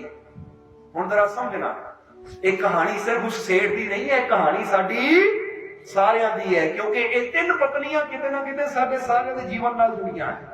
ਹੁਣ ਤੁਸੀਂ ਕਹਿਣਾ ਜੀ ਉਹ ਕਿਦਾਂ, ਤਾਂ ਹੁਣ ਸਮਝ ਲਓ ਤਿੰਨ ਪਤਨੀਆਂ ਕਿਹੜੀਆਂ ਸੀ। ਪਹਿਲੀ ਪਤਨੀ ਜਿਹਨੂੰ ਸੇਠ ਨੇ ਦਿਲੋਂ ਜਾਨ ਤੋਂ ਜ਼ਿਆਦਾ ਪਿਆਰ ਕੀਤਾ, ਉਹ ਸੀ ਉਹਦੀ ਦੌਲਤ, ਉਹਦਾ ਪੈਸਾ। ਜਰਾ ਧਿਆਨ ਦੇਣਾ, ਕਿਉਂਕਿ ਇਨਸਾਨ ਵੀ ਅਗਰ ਦੇਖੇ ਤਾਂ ਇਨਸਾਨ ਵੀ ਇਹ ਪਹਿਲੀ ਪਤਨੀ ਨੂੰ ਬੜਾ ਪਿਆਰ ਕਰਦਾ, ਜਿੱਥੇ ਵੀ ਜਾਂਦਾ ਆਪਣੇ ਆਪਣੇ ਨਾਲ ਲਾ ਕੇ ਰੱਖਦਾ ਹੈ। ਅਸੀਂ ਕਈ ਵਾਰ ਦੱਸਦੇ ਆ ਨਾ ਕਿ ਬੰਦੇ ਨੂੰ ਦੇਖੋ, ਬੰਦਾ ਇੰਨਾ ਮਾਇਆ ਨਾਲ ਪਿਆਰ ਕਰਦਾ ਕਿ ਬੰਦਾ ਜੇਬ ਵੀ ਲਵਾਉਂਦਾ ਹੈ ਕਮੀਜ਼ ਨੂੰ ਤਾਂ ਖੱਬੇ ਪਾਸੇ ਲਵਾਉਂਦਾ, ਕਿਉਂਕਿ ਪਤਾ ਦਿਲ ਖੱਬੇ ਪਾਸੇ ਹੁੰਦਾ ਹੈ, ਇਹਦਾ ਸੱਜੇ ਪਾਸੇ ਜੇਬ ਨਹੀਂ ਲਾਉਂਦਾ ਹੁੰਦਾ। ਕਦੀ ਦੇਖਿਆ ਕਿਸੇ ਦੀ ਸ਼ਰਟ ਨੂੰ? ਹਾਂ, ਦੋ ਹੋਣ ਤਾਂ ਗੱਲ ਅਲੱਗ ਹੈ, ਪਰ ਜਦ ਵੀ ਹੁੰਦੀ ਖੱਬੇ ਪਾਸੇ ਜੇਬ ਹੁੰਦੀ, ਬੰਦਾ ਇੱਥੇ ਪੈਸਾ ਰੱਖਦਾ ਕਿ ਦਿਲ ਦੇ ਨਾਲ ਹੀ ਰਵੇ, ਕਦੀ ਦਿਲ ਤੋਂ ਦੂਰ ਨਾ ਜਾਵੇ। ਇੰਨਾ ਪਿਆਰ ਕਰਦਾ ਹੈ ਪਹਿਲੀ ਪਤਨੀ ਮਾਇਆ ਨੂੰ ਕਿ ਦਿਲ ਦੇ ਕੋਲ ਹੀ ਰੱਖਦਾ ਹੈ। ਪਰ ਹੁੰਦਾ ਕੀ ਹੈ, ਜਦੋਂ ਸੇਠ ਨੇ ਕਿਹਾ ਤੂੰ ਮੇਰੇ ਨਾਲ ਚਲੇਗੀ, ਉਹ ਕਹਿੰਦੀ ਨਹੀਂ, ਜਿੱਦਾਂ ਹੀ ਤੁਹਾਡੀਆਂ ਅੱਖਾਂ ਬੰਦ ਤਾਂ ਮੈਂ ਕਿਸੇ ਹੋਰ ਦੀ। ਤਾਂ ਜ਼ਰਾ ਸੋਚ ਕੇ ਦੇਖਣਾ, ਜਿੱਦਾਂ ਹੀ ਬੰਦੇ ਦੀ ਜਾਨ ਨਿਕਲਦੀ ਸਭ ਤੋਂ ਪਹਿਲਾਂ ਹੁੰਦਾ ਕੀ ਹੈ? ਉਹ ਲਾ ਲੋ ਭਰਾ ਜੋ ਸੋਨਾ ਪਾਇਆ ਹੈ, ਜੋ ਜੇਬਾਂ ਹੈਗੀਆਂ ਚੈੱਕ ਕਰ ਲਓ ਕਿਤੇ ਹੋਰ ਨਾ ਕੋਈ ਲੈ ਜਾਵੇ। ਸਭ ਤੋਂ ਪਹਿਲਾਂ ਇਹੀ ਹੁੰਦਾ ਹੈ, ਉਹਦੀਆਂ ਜੇਬਾਂ ਚੋਂ ਪੈਸਾ ਕੱਢ ਲਿਆ ਜਾਂਦਾ ਹੈ। ਔਰ ਇੱਥੇ ਤੱਕ ਵੀ ਦੇਖਿਆ ਹੈ ਕਿ ਜਿੱਦਾਂ ਹੀ ਬਾਪੂ ਮਰਦਾ ਹੈ ਜਾਂ ਜਿੱਦਾਂ ਹੀ ਕੋਈ ਦੁਨੀਆ ਤੋਂ ਜਾਂਦਾ ਹੈ, ਉਹ ਬੱਚੇ ਜਿਹੜੇ ਹੈ ਉਹ ਦੇਖਣਾ ਸ਼ੁਰੂ ਕਰ ਦਿੰਦੇ ਆ, ਹੁਣ ਇਹਦਾ ਹਿੱਸਾ ਮੈਨੂੰ ਮਿਲੇ, ਇਹਦਾ ਹਿੱਸਾ ਮੈਨੂੰ ਮਿਲੇ। ਉਹ ਪਹਿਲਾਂ ਹੀ ਦਿਮਾਗ ਵਿੱਚ ਸਕੀਮਾਂ ਚੱਲਣੀਆਂ ਸ਼ੁਰੂ ਹੋ ਜਾਂਦੀਆਂ।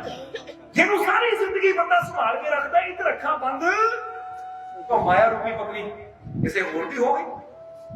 ਉਹ ਸੇਠ ਕਹਿੰਦਾ ਕਾਸ਼ ਮੈਨੂੰ ਪਤਾ ਹੁੰਦਾ ਤਾਂ ਇੰਨਾ ਪਿਆਰ ਹੀ ਨਾ ਕਰਦਾ, ਸਾਰੀ ਜ਼ਿੰਦਗੀ ਤੈਨੂੰ ਨਾਲ ਰੱਖਿਆ, ਪਰ ਅੰਤ ਵਿੱਚ ਅੱਖਾਂ ਬੰਦ ਕਿਸੇ ਹੋਰ ਦੀ ਹੋ ਗਈ। ਹੁਣ ਫਿਰ ਦੂਸਰੀ ਪਤਨੀ ਵੱਲ ਆਈਏ ਕਿ ਮਾਇਆ ਰੂਪੀ ਪਤਨੀ ਤਾਂ ਅੱਖਾਂ ਬੰਦ ਹੁੰਦੀਆਂ ਕਿਸੇ ਹੋਰ ਦੀ ਹੋ ਜਾਂਦੀ ਹੈ। ਦੂਜੀ ਪਤਨੀ ਕਿਹੜੀ ਹੈ, ਜਿਹਨੂੰ ਸੇਠ ਕਦੀ ਕਦੀ ਮਿਲਦਾ ਸੀ, ਕਦੀ ਕਦੀ ਪਿਆਰ ਕਰਦਾ ਸੀ? ਉਹ ਪਤਨੀ ਹੈ ਰਿਸ਼ਤੇਦਾਰੀ। ਕਿਉਂਕਿ ਰਿਸ਼ਤੇਦਾਰੀ ਸੱਜਣਾ ਮਿੱਤਰਾਂ ਨੂੰ ਅਸੀਂ ਪਿਆਰ ਤਾਂ ਕਰਦੇ ਹਾਂ, ਪਰ ਉਹਨਾਂ ਦੀ ਜਿੰਨਾ ਮਾਇਆ ਨੂੰ ਕਰਦੇ ਹਾਂ। ਇਸ ਲਈ ਰਿਸ਼ਤੇਦਾਰਾਂ ਨੂੰ ਕਦੀ ਕਦੀ ਮਿਲ ਲੈਂਦੇ ਆ, ਕਦੀ ਵਿਆਹ ਸ਼ਾਦੀ ਆ ਗਈ, ਕੋਈ ਤੋਹਫਾ ਦੇ ਦਿੱਤਾ, ਕੋਈ ਗਿਫਟ ਦੇ ਦਿੱਤਾ।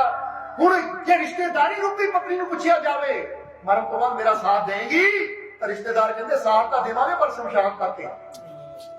ਜਦੋਂ ਚਿਤਾ ਸੜ ਗਈ ਉਸ ਤੋਂ ਬਾਅਦ ਅਸੀਂ ਸਾਥ ਨਹੀਂ ਦੇਣਾ, ਫਿਰ ਤਾਂ ਉੱਥੋਂ ਹੀ ਅਸੀਂ ਵਾਪਸ ਆ ਜਾਣਾ, ਉੱਥੋਂ ਹੀ ਰਿਸ਼ਤੇਦਾਰੀ ਵਾਪਸ ਆ ਜਾਂਦੀ ਹੈ। ਇਸ ਲਈ ਦੂਜੀ ਪਤਨੀ ਕਹਿੰਦੀ ਮੈਂ ਸਾਥ ਤਾਂ ਦੇਣਾ ਪਰ ਸ਼ਮਸ਼ਾਨ ਤੱਕ, ਉਹ ਤੋਂ ਅੱਗੇ ਨਹੀਂ। ਤਾਂ ਉਹ ਰਿਸ਼ਤੇਦਾਰੀ ਰੂਪੀ ਪਤਨੀ ਹੈ ਜਿਹਨਾਂ ਉੱਥੇ ਤੱਕ ਹੀ ਸਾਥ ਦੇਣਾ ਹੈ। ਫਿਰ ਤੀਸਰੀ ਪਤਨੀ ਕਿਹੜੀ ਹੈ, ਜਿਹੜੀ ਕਹਿੰਦੀ ਹੈ ਕਿ ਮੈਂ ਸਾਥ ਦਊਂਗੀ। ਸੇਠ ਨੇ ਕਿੱਥੇ ਤੱਕ? ਉਹ ਕਹਿੰਦੀ ਅੰਤ ਤੱਕ। ਸੇਠ ਕਹਿੰਦਾ ਸਾਰੀ ਜ਼ਿੰਦਗੀ ਮੈਂ ਤੈਨੂੰ ਪੁੱਛਿਆ ਨਹੀਂ, ਸਾਰੀ ਜ਼ਿੰਦਗੀ ਮੈਂ ਤੇਰੀ ਖਬਰ ਨਹੀਂ ਲਈ, ਇੱਕ ਤੂੰ ਹੀ ਸੀ ਜੋ ਅੰਤ ਤੱਕ ਮੇਰਾ ਸਾਥ ਦੇਣ ਵਾਲੀ। ਕਾਸ਼ ਮੈਨੂੰ ਪਤਾ ਹੁੰਦਾ ਤਾਂ ਜੀਨੇ ਜੀ ਮੈਂ ਤੇਰੇ ਨਾਲ ਪਿਆਰ ਕਰਦਾ। ਔਰ ਉਹ ਕਿਹੜੀ ਤੀਸਰੀ ਪਤਨੀ ਸੀ? ਉਹ ਸੀ ਭਗਤੀ ਰੂਪੀ ਪਤਨੀ। ਭਗਤੀ ਪਰਮਾਤਮਾ ਦੀ ਬੰਦਗੀ ਰੂਪੀ ਪਤਨੀ, ਕਿ ਜਿਹਨਾਂ ਸਾਡਾ ਸਾਥ ਅੰਤ ਤੱਕ ਦੇਣਾ ਹੈ। ਹੁਣ ਜਰਾ ਤੁਸੀਂ ਵੀ ਸੋਚ ਕੇ ਦੇਖ ਲਓ ਕਿ 3 ਪਤਨੀਆਂ ਸਾਡੇ ਸਭ ਦੇ ਨਾਲ ਜੁੜੀਆਂ ਹੈ, ਚਾਹੇ ਔਰਤ ਹੈ ਚਾਹੇ ਮਰਦ ਹੈ। ਇਹ 3 ਪਤਨੀਆਂ ਸਭ ਦੇ ਨਾਲ ਜੁੜੀਆਂ ਹੋਈਆਂ ਹੈ, ਯਾਨੀ ਧਨ, ਰਿਸ਼ਤੇਦਾਰੀ ਔਰ ਭਗਤੀ, ਯਾਨੀ ਪਰਮਾਤਮਾ ਦੀ ਬੰਦਗੀ। ਹੁਣ ਜਰਾ ਧਿਆਨ ਦੇਣ ਵਾਲੀ ਗੱਲ ਇਹ ਹੈ ਕਿ ਅਸੀਂ ਜ਼ਿਆਦਾ ਧਿਆਨ ਕਿਹਦੀ ਤਰਫ ਦਿੰਦੇ ਹਾਂ।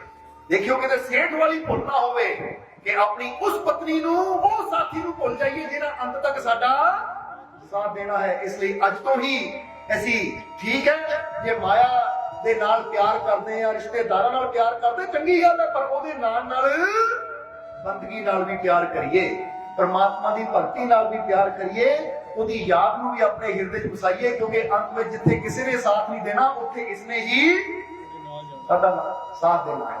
ਇਸ ਲਈ ਗੁਰੂ ਇਹੀ ਗੱਲ ਕਹਿੰਦੇ ਹੈ ਕਿ ਉੱਚੇ ਮੰਦਰ ਸੁੰਦਰ ਨਾਰੀ ਰਾਮ ਨਾਮ ਬਿਨ ਬਾਜੀ ਹਾਰੀ। ਉਹ ਕਹਿੰਦੇ ਜੇ ਰਾਮ ਨਾਮ ਨਹੀਂ ਹੈ ਤੇਰੇ ਅੰਦਰ ਤਾਂ ਬਾਜੀ ਹਾਰ ਕੇ ਜਾਏਗਾ। ਇਸ ਲਈ ਬਾਜੀ ਹਾਰਨੀ ਨਾ ਪਵੇ, ਅੱਜ ਤੋਂ ਅਸੀਂ ਵੀ ਰਾਮ ਨਾਮ ਨਾਲ ਹੀ ਉਹ ਪ੍ਰਮਾਤਮਾ ਦੇ ਸ਼ਬਦ ਨਾਲ ਜੁੜੀਏ। ਮੇਰੀ ਜਾਤ ਕਮੀਨੀ ਪਾਤ ਕਮੀਨੀ ਓਸ਼ਾ ਜਨਮ ਹਮਾਰਾ, ਤੁਮ ਸ਼ਰਨਾਗਤ ਰਾਜਾ ਰਾਮਚੰਦਰ ਕਹੇ ਰਵਿਦਾਸ ਹਮਾਰਾ। ਉਹ ਕਹਿੰਦੇ ਮੇਰੀ ਜਾਤ ਵੀ ਓਛੀ, ਮੇਰੀ ਪਾਤ ਵੀ ਓਛੀ, ਕਿਉਂਕਿ ਬੰਦਾ ਆਪਣੇ ਆਪ ਨੂੰ ਦੇਖੇ ਤਾਂ ਕਹਿੰਦੇ ਹੈ ਪ੍ਰਭੂ ਇਹ ਤੋਂ ਬਿਨਾਂ ਤਾਂ ਮੇਰੀ ਕੋਈ ਤਾਕਤ ਹੀ ਹੈ ਨਹੀਂ, ਮੇਰੀ ਕੋਈ ਔਕਾਤ ਹੀ ਹੈ ਨਹੀਂ। ਜੇ ਤੂੰ ਨਹੀਂ ਤਾਂ ਫਿਰ ਮੇਰੀ ਕੀ ਹੈਸੀਅਤ। ਇਹ ਤਾਂ ਤੇਰੇ ਨਾਲ ਜੁੜ ਕੇ ਹੀ ਮੇਰੇ ਜੀਵਨ ਦੀ ਕੀਮਤ ਪੈਣੀ ਹੈ। ਇਸ ਲਈ ਹੁਣ ਆਖਰਲੇ ਵਚਨਾਂ ਦੀ ਤਰਫ ਚਲੀਏ। ਇਹੀ ਕਵਾਂਗੇ ਕਿ ਉਸ ਪ੍ਰਮਾਤਮਾ ਦੇ ਨਾਮ ਨਾਲ ਜੁੜ ਕੇ, ਉਹ ਪ੍ਰਭੂ ਦੀ ਬੰਦਗੀ ਨਾਲ ਜੁੜ ਕੇ ਸਾਡੇ ਜੀਵਨ ਦੀ ਕੀਮਤ ਪੈਣੀ ਹੈ। ਤਾਂ ਜੇ ਪਤਾ ਹੈ ਕਿ ਉਹਦੀ ਬੰਦਗੀ ਨਾਲ ਜੁੜ ਕੇ ਕੀਮਤ ਪੈਣੀ ਹੈ ਤਾਂ ਫਿਰ ਅਸੀਂ ਅੱਜ ਤੋਂ ਹੀ ਆਪਣੀ ਸੁਰਤੀ ਨੂੰ ਉਹਦੀ ਬੰਦਗੀ ਨਾਲ ਜੋੜਨ ਦੀ ਵੀ ਕੋਸ਼ਿਸ਼ ਕਰੀਏ। ਜਿੱਥੇ ਅਸੀਂ ਹੋਰ ਸਾਰੇ ਕੰਮਾਂ ਵਾਸਤੇ ਸਮਾਂ ਕੱਢਦੇ ਹਾਂ ਤਾਂ ਜੇ ਥੋੜਾ ਸਮਾਂ ਵੀ, ਕਿਉਂਕਿ ਨਾ ਕਰਨ ਨਾਲੋਂ ਤਾਂ 10 ਮਿੰਟ ਕਰਨਾ ਵੀ ਚੰਗਾ ਹੁੰਦਾ ਹੈ। ਜੇ ਬੰਦਾ ਕਹੇ ਨਾ ਕਿ ਮੈਂ ਤੋਂ 2.5 ਘੰਟੇ ਨਹੀਂ ਬੈਠ ਹੁੰਦਾ, 3 ਘੰਟੇ ਬੈਠ ਹੁੰਦਾ, ਇੰਨਾ ਟਾਈਮ ਮੇਰੇ ਕੋਲ ਹੈ ਨਹੀਂ, ਤਾਂ ਅਸੀਂ ਕਹਾਂਗੇ 10 ਮਿੰਟ ਹੀ ਕਰ ਲਓ, ਸ਼ੁਰੂਆਤ ਨਾ ਕਰੋ। ਕਿਉਂਕਿ ਜਦੋਂ ਰਸ ਆਣਾ ਸ਼ੁਰੂ ਹੋਣਾ ਹੈ ਤਾਂ ਉਸ ਵੇਲੇ ਆਪਣੇ ਆਪ ਹੀ ਸਮਾਂ ਵੀ ਵੱਧਦਾ ਚਲਾ ਜਾਂਦਾ ਹੈ। ਔਰ ਹੈ ਉਹਦੀ ਬੰਦਗੀ 'ਚ ਰਸ, ਹੈ ਉਹਦੇ ਨਾਮ 'ਚ ਰਸ, ਪਰ ਉਹ ਰਸ ਆਂਦਾ ਕਦੋਂ? ਜਦੋਂ ਅਸੀਂ ਉਧਰ ਨੂੰ ਸ਼ੁਰੂਆਤ ਕਰਦੇ ਹਾਂ। ਕਿਉਂਕਿ ਕਿਸੇ ਵੀ ਕਰਮ ਨੂੰ ਜਿੱਦਾਂ ਦੇਖਦੇ ਕਿ ਪੌਦਾ ਬੀਜਦੇ ਆ ਨਾ, ਪਹਿਲਾਂ ਸਾਨੂੰ ਥੋੜੀ ਮਿਹਨਤ ਕਰਨੀ ਪੈਂਦੀ ਹੈ, ਪਰ ਇੱਕ ਵਾਰ ਜਿਹੜਾ ਫੈਲਦੀ ਹੈ ਤਾਂ ਆਪਣੇ ਆਪ ਹੀ ਆਪਣਾ ਰਸ, ਆਪਣਾ ਜਲ ਲੈਣਾ ਸ਼ੁਰੂ ਕਰ ਦਿੰਦਾ ਹੈ। ਇਸੇ ਤਰ੍ਹਾਂ ਇਨਸਾਨ ਵੀ ਇੱਕ ਬੰਦਗੀ ਦਾ ਬੂਟਾ ਆਪਣੇ ਜੀਵਨ 'ਚ ਬੀਜ ਕੇ ਦੇਖੇ, ਜਦੋਂ ਜੜ੍ਹਾਂ ਪਕੜ ਲੈਂਦਾ ਹੈ ਤਾਂ ਫਿਰ ਇਨਸਾਨ ਦੇ ਜੀਵਨ 'ਚ ਠੰਡੀ ਛਾਂ ਵੀ ਆਉਂਦੀ ਹੈ, ਮਿੱਠੇ ਫਲ ਵੀ ਆਉਂਦੇ ਹੈ, ਖੁਸ਼ੀਆਂ ਦੇ ਮਿੱਠੇ ਫੁੱਲ ਵੀ ਆਉਂਦੇ ਹੈ। ਫਿਰ ਉਹਨੂੰ ਜੀਵਨ 'ਚ ਕੋਈ ਕਮੀ, ਕੋਈ ਘਾਟ ਨਹੀਂ ਰਹਿ ਜਾਂਦੀ। ਇਸ ਲਈ ਜੁੜੀਏ ਆਪਣੇ ਮਾਲਿਕ ਦੀ ਬੰਦਗੀ ਨਾਲ, ਜੁੜੀਏ ਆਪਣੇ ਪ੍ਰਮਾਤਮਾ ਦੇ ਨਾਲ। ਔਰ ਵੈਸੇ ਵੀ ਬੁੱਲੇ ਸ਼ਾਹ ਨੇ ਕਿਹਾ ਹੈ ਕਿ ਬੇਲੀ ਬੇਲੀ ਹਰ ਕੋਈ ਆਖੇ, ਮੈਂ ਵੀ ਆਖਾਂ ਬੇਲੀ, ਉਸ ਬੇਲੇ ਦਾ ਬਸ ਮੁਰਸ਼ਦ ਬੇਲੀ, ਜਦੋਂ ਚਲਸੀ ਜਾਨ ਅਕੇਲੀ। ਬੁੱਲੇ ਸ਼ਾਹ ਵੀ ਇਹ ਦੱਸਦੇ ਹੈ ਕਿ ਅੱਜ ਸਾਰੇ ਕਹਿੰਦੇ ਆ ਮੇਰਾ ਮਿੱਤਰ, ਉਹ ਮੇਰਾ ਦੋਸਤ, ਉਹ ਮੇਰਾ ਯਾਰ। ਉਹ ਕਹਿੰਦੇ ਬੇਲੀ ਬੇਲੀ ਸਾਰੇ ਕਹਿੰਦੇ ਹੈ, ਔਰ ਮੈਂ ਵੀ ਕਹਿੰਦਾ ਬੇਲੀ। ਪਰ ਮੈਂ ਕਿਹਨੂੰ ਆਪਣਾ ਬੇਲੀ ਕਹਿੰਦਾ ਹਾਂ? ਮੈਂ ਉਹਨੂੰ ਆਪਣਾ ਬੇਲੀ ਕਹਿੰਦਾ, ਆਪਣੇ ਮਾਲਿਕ ਨੂੰ, ਆਪਣੇ ਮੁਰਸ਼ਿਦ ਨੂੰ, ਸਤਿਗੁਰ ਨੂੰ, ਕਿ ਜਿਹਨੇ ਉਸ ਵੇਲੇ ਮੇਰੀ ਬਾਹ ਫੜਨੀ ਹੈ ਜਦੋਂ ਚਲਸੀ ਜਾਨ ਅਕੇਲੀ। ਇਸੇ ਤਰ੍ਹਾਂ ਹੀ ਦੱਸ ਰਹੇ ਸੀ ਕਿ ਅੱਜ ਇਹਦੀ ਯਾਦ ਵਿੱਚ ਅਸੀਂ ਆਏ ਹਾਂ ਕਿ ਜਦੋਂ 27 ਤਰੀਕ ਦਾ ਸਵੇਰ ਦਾ ਦਿਨ ਸੀ ਤਾਂ ਤਰਸੇਮ ਦਾ ਸਾਨੂੰ ਫੋਨ ਗਿਆ ਸਵੇਰੇ ਕਿ ਮਾਲਕੋ ਡੈਡੀ ਜੀ, ਪਾਪਾ ਜੀ ਏਦਾਂ ਤਕਲੀਫ 'ਚ ਹੈ। ਅਸੀਂ ਕਿਹਾ ਬਿੱਲੇ ਫਿਕਰ ਨਾ ਕਰ, ਕਿਉਂਕਿ ਪਿਆਰ ਨਾਲ ਬਿੱਲਾ ਵੀ ਕਹਿ ਲਈਦਾ ਹੈ, ਨਾਮ ਤਾਂ ਤਰਸੇਮ ਸਿੰਘ, ਪਰ ਅਸੀਂ ਕਿਹਾ ਫਿਕਰ ਨਾ ਕਰ ਤਰਸੇਮ, ਚਿੰਤਾ ਨਾ ਕਰ। ਅਸੀਂ ਬੈਠੇ, ਜਦੋਂ ਬੈਠ ਕੇ ਮਾਲਕ ਦੇ ਚਰਨਾਂ 'ਚ ਬੇਨਤੀ ਕੀਤੀ ਤਾਂ ਬੜੇ ਮਾਲਕ ਆਏ। ਮਾਲਕ ਕਹਿੰਦੇ ਫਿਕਰ ਨਾ ਕਰੋ, ਦੱਸ ਦਿਓ, ਬਸ ਅਸੀਂ ਆਪਣੇ ਪਿਆਰੀ ਰੂਹ ਨੂੰ ਆਪ ਹੀ ਲੈਣ ਚੱਲੇ ਹਾਂ। ਔਰ ਉਸ ਤੋਂ 2 ਮਿੰਟ 3 ਮਿੰਟ ਬਾਅਦ ਹੀ ਬਿੱਲੇ ਦਾ ਫੋਨ ਆਇਆ, ਕਹਿੰਦਾ ਪਾਪਾ ਜੀ ਮੇਰੇ ਕੋਲ ਚਲੇ ਗਏ। ਅਸੀਂ ਕਿਹਾ ਗਏ ਨਹੀਂ, ਉਹ ਮਾਲਕ ਦੇ ਨਾਲ ਹੈ, ਕਿਉਂਕਿ ਜਿਹੜਾ ਮੁਰਸ਼ਿਦ ਵਾਲਾ ਹੋਵੇ ਨਾ, ਉਹਦੀ ਬਾਹ ਤਾਂ ਸਤਿਗੁਰ ਆਪ ਹੀ ਫੜ ਕੇ ਲੈ ਜਾਂਦੇ ਹੈ। ਔਰ ਇਹ ਗੱਲ ਵਾਕਿਆ ਹੀ, ਜਿਸ ਤਰ੍ਹਾਂ ਜੇ ਇਨਸਾਨ ਸਮਝਣ ਵਾਲਾ ਹੋਵੇ ਨਾ ਤਾਂ ਫਿਰ ਉਹ ਸਮਝ ਸਕਦਾ ਹੈ ਕਿ ਇਹ ਗੱਲ ਮਿੱਥਿਆ ਨਹੀਂ ਹੈ, ਗੱਲ 'ਚ ਵਾਕਈ ਸੱਚਾਈ ਹੁੰਦੀ ਹੈ। ਇਹੀ ਗੱਲ, ਇਸੇ ਚੀਜ਼ ਨੂੰ ਤਾਂ ਬੁੱਲੇ ਸ਼ਾਹ ਨੇ ਕਿਹਾ ਕਿ ਉਸ ਵੇਲੇ ਦਾ ਬਸ ਮੁਰਸ਼ਿਦ ਬੇਲੀ, ਜਦੋਂ ਚਲਸੀ ਜਾਨ ਅਕੇਲੀ। ਇਸ ਲਈ ਅਸੀਂ ਵੀ ਦੇਖੀਏ ਕਿ ਸਾਡਾ ਕੋਈ ਐਸਾ ਮਿੱਤਰ ਹੈ ਕਿ ਜਿਹੜਾ ਸਾਨੂੰ ਉਸ ਵੇਲੇ ਬਚਾਣ ਆ ਜਾਵੇ ਜਦੋਂ ਕਿਸੇ ਨੇ ਸਾਡਾ ਸਾਥ ਨਹੀਂ ਦੇਣਾ। ਔਰ ਉਹ ਬੇਲੀ, ਉਹ ਮਿੱਤਰ ਤਾਂ ਉਹ ਸਾਡਾ ਮਾਲਕ ਹੀ ਹੈ।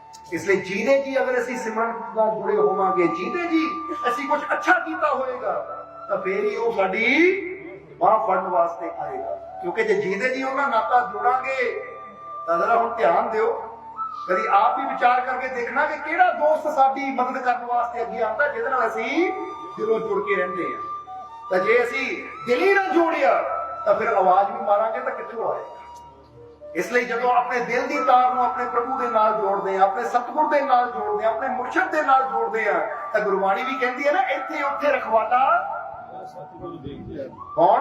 कोई सज्जना मित्रां दी गल नहीं कीती उन्होंने, रिश्तेदारां दी गल नहीं कीती उन्होंने, कहा मेरा सतगुर दीन दयाला, ये सतगुर ही है जो इत्थे उत्थे दोनों जहानां च बांह पकड़दा है। इसलिए जब इंसान को पता होवे, जिदा ऐसी एक शब्द दसीदा है कि दिल करदा है मर जावां जिस दिन दा ये सुनिया है मेरी रूह नूं लैण लई मुर्शद ने आना है। कि जदों एक इंसान को पता होता है ना कि जदों मेरी जान निकलनी तो कि मुर्शद ने ही मेरी रूह नूं लैण आना है, तो फिर वो कहता मैनूं मौत का भी कोई डर नहीं है, जिहड़ा कल मरना बेशक अज मर जावां क्योंकि पता है कि मेरे मुर्शद ने ही मेरी बांह फड़नी है।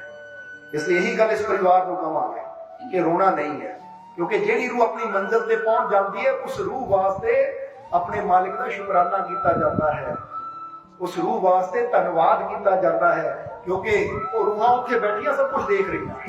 ये गल याद रखना सारे जिदा जानते हैं कि छोटी जी गल दसांगे और फिर सत्संग की समाप्ति करांगे। एक बार एक नौजवान के पिता की डेथ हो गई। जदों डेथ हुई तो कुछ दिन बाद जब अंतिम संस्कार हो गया, सब कुछ हो गया, तो कुछ दिनों बाद उन्हें की देखिया सपने दे विच, उन्हें देखिया सपने दे विच कि उसदा बाप ऐसी जगह है जिथे चारों तरफ प्रकाश ही प्रकाश है, पर बाप बड़ा उदास है, बड़ा दुखी होके बैठा है। तो बेटे ने देखिया कि होर बाकी रूहां खुश है, बाकी रूहां आनंद विच है, मेरा बाप इतना दुखी क्यों बैठा है, मेरा बाप इतना उदास क्यों बैठा है। हुण सवेरे उठ के बाप की याद च बड़ा रोया, पर मन दे विच एक सवाल सी मेरा बाप उदास क्यों है।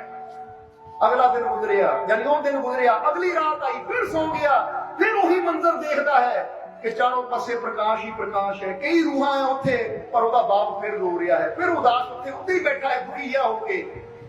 तो हुण बेटा फिर हैरान हो गया जब अख खुली कि सारे खुश हैं, मेरे बाप उदास क्यों है। आखिर उन्हें समझ नहीं आई।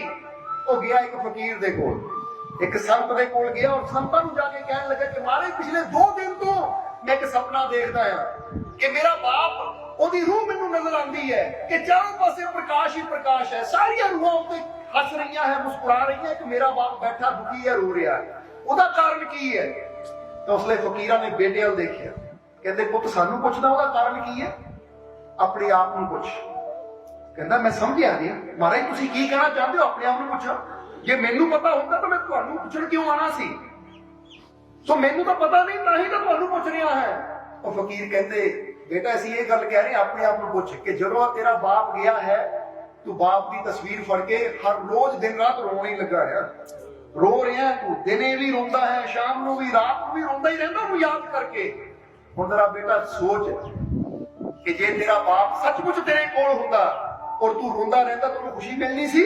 बच्चियां नूं रोंदा देख के मां बाप कदी खुश नहीं हुंदे, बल्कि उन्हां दा दिल भी दुखी हुंदा है। ठीक है वो आनंद लोक विच है, पर ओहदा जो तेरे नाल प्यार है, इत्थे तू दुखी है, तू रो रहा है, दिन रात तू ਉਹਨੂੰ याद करके तड़प रहा है, बस ये दुख तकलीफ ਉਹਨੂੰ ਉੱਥੇ दुखी कर रही है। इसलिए मैं तेनू अपने आप ਨੂੰ ਪੁੱਛ, तू दुखी है, ਉੱਥੇ ਉਹ दुखी है। अगर तू शुक्र करेगा मालिक दा, परमात्मा दा, कि मालिक तेरी रूह सी और तेरे कोल आ गई, इसलिए शुक्र है तेरा, क्योंकि एक दिन सबने जाना है। बस इन्नी कृपा कर जो मैं भी जावा तो मैनू भी आनंद लोक च ले जाई जिथे अज मेरा बाप बैठा। कहते धन्यवाद कर, शुक्र कर, और अपने चेहरे ते मुस्कुराहट लिया, क्योंकि जो आया है उसने एक दिन जाना ही। ताई असीं कई बार कहीदा कि चलो तुसीं आ बच्चिआं नूं अपने नूं होर सब कुछ दसदे हो ना, ਇਹ ਵੀ ਗੱਲ ਨਾਲ ਬੱਚਿਆਂ ਨੂੰ ਦੱਸਿਆ ਕਰੋ ਕਿ ਬੇਟਾ ਇੱਕ ਦਿਨ ਅਸੀਂ ਸਾਰਿਆਂ ਨੇ ਮਰਨਾ ਵੀ ਹੈ। ਹੁਣ ਤੁਸੀਂ ਕਹੋਗੇ ਜੀ ਇਹਦੇ ਨਾਲ ਕੀ ਹੋਏਗਾ, ਇਹਦੇ ਨਾਲ ਇਹ ਹੋਏਗਾ ਕਿ ਜਿੱਦਾਂ ਜਿੱਦਾਂ ਬੱਚਿਆਂ ਨੂੰ ਅਸੀਂ ਮੌਤ ਬਾਰੇ ਦੱਸਾਂਗੇ, ਜੇ ਕੱਲ ਨੂੰ ਮਾਤਾ ਪਿਤਾ ਨੂੰ ਕੁਝ ਹੋ ਵੀ ਜਾਂਦਾ ਤਾਂ ਬੱਚਿਆਂ ਨੇ ਕਹਿਣਾ ਮਾਤਾ ਪਿਤਾ ਨੇ ਪਹਿਲੇ ਹੀ ਸਾਨੂੰ ਦੱਸਿਆ ਸੀ ਕਿ ਅਸੀਂ ਮਰਨਾ ਆ। ਹੁਣ ਜਿਹੜੀ ਚੀਜ਼ ਦਾ ਪਹਿਲੇ ਹੀ ਬੰਦੇ ਨੂੰ ਪਤਾ ਹੋਵੇ, ਬੰਦਾ ਪਹਿਲੇ ਹੀ ਮਾਈਂਡ ਦੇ ਤੌਰ ਤੇ ਉਹਦੇ ਵਾਸਤੇ ਤਿਆਰ ਰਹਿੰਦਾ ਹੈ।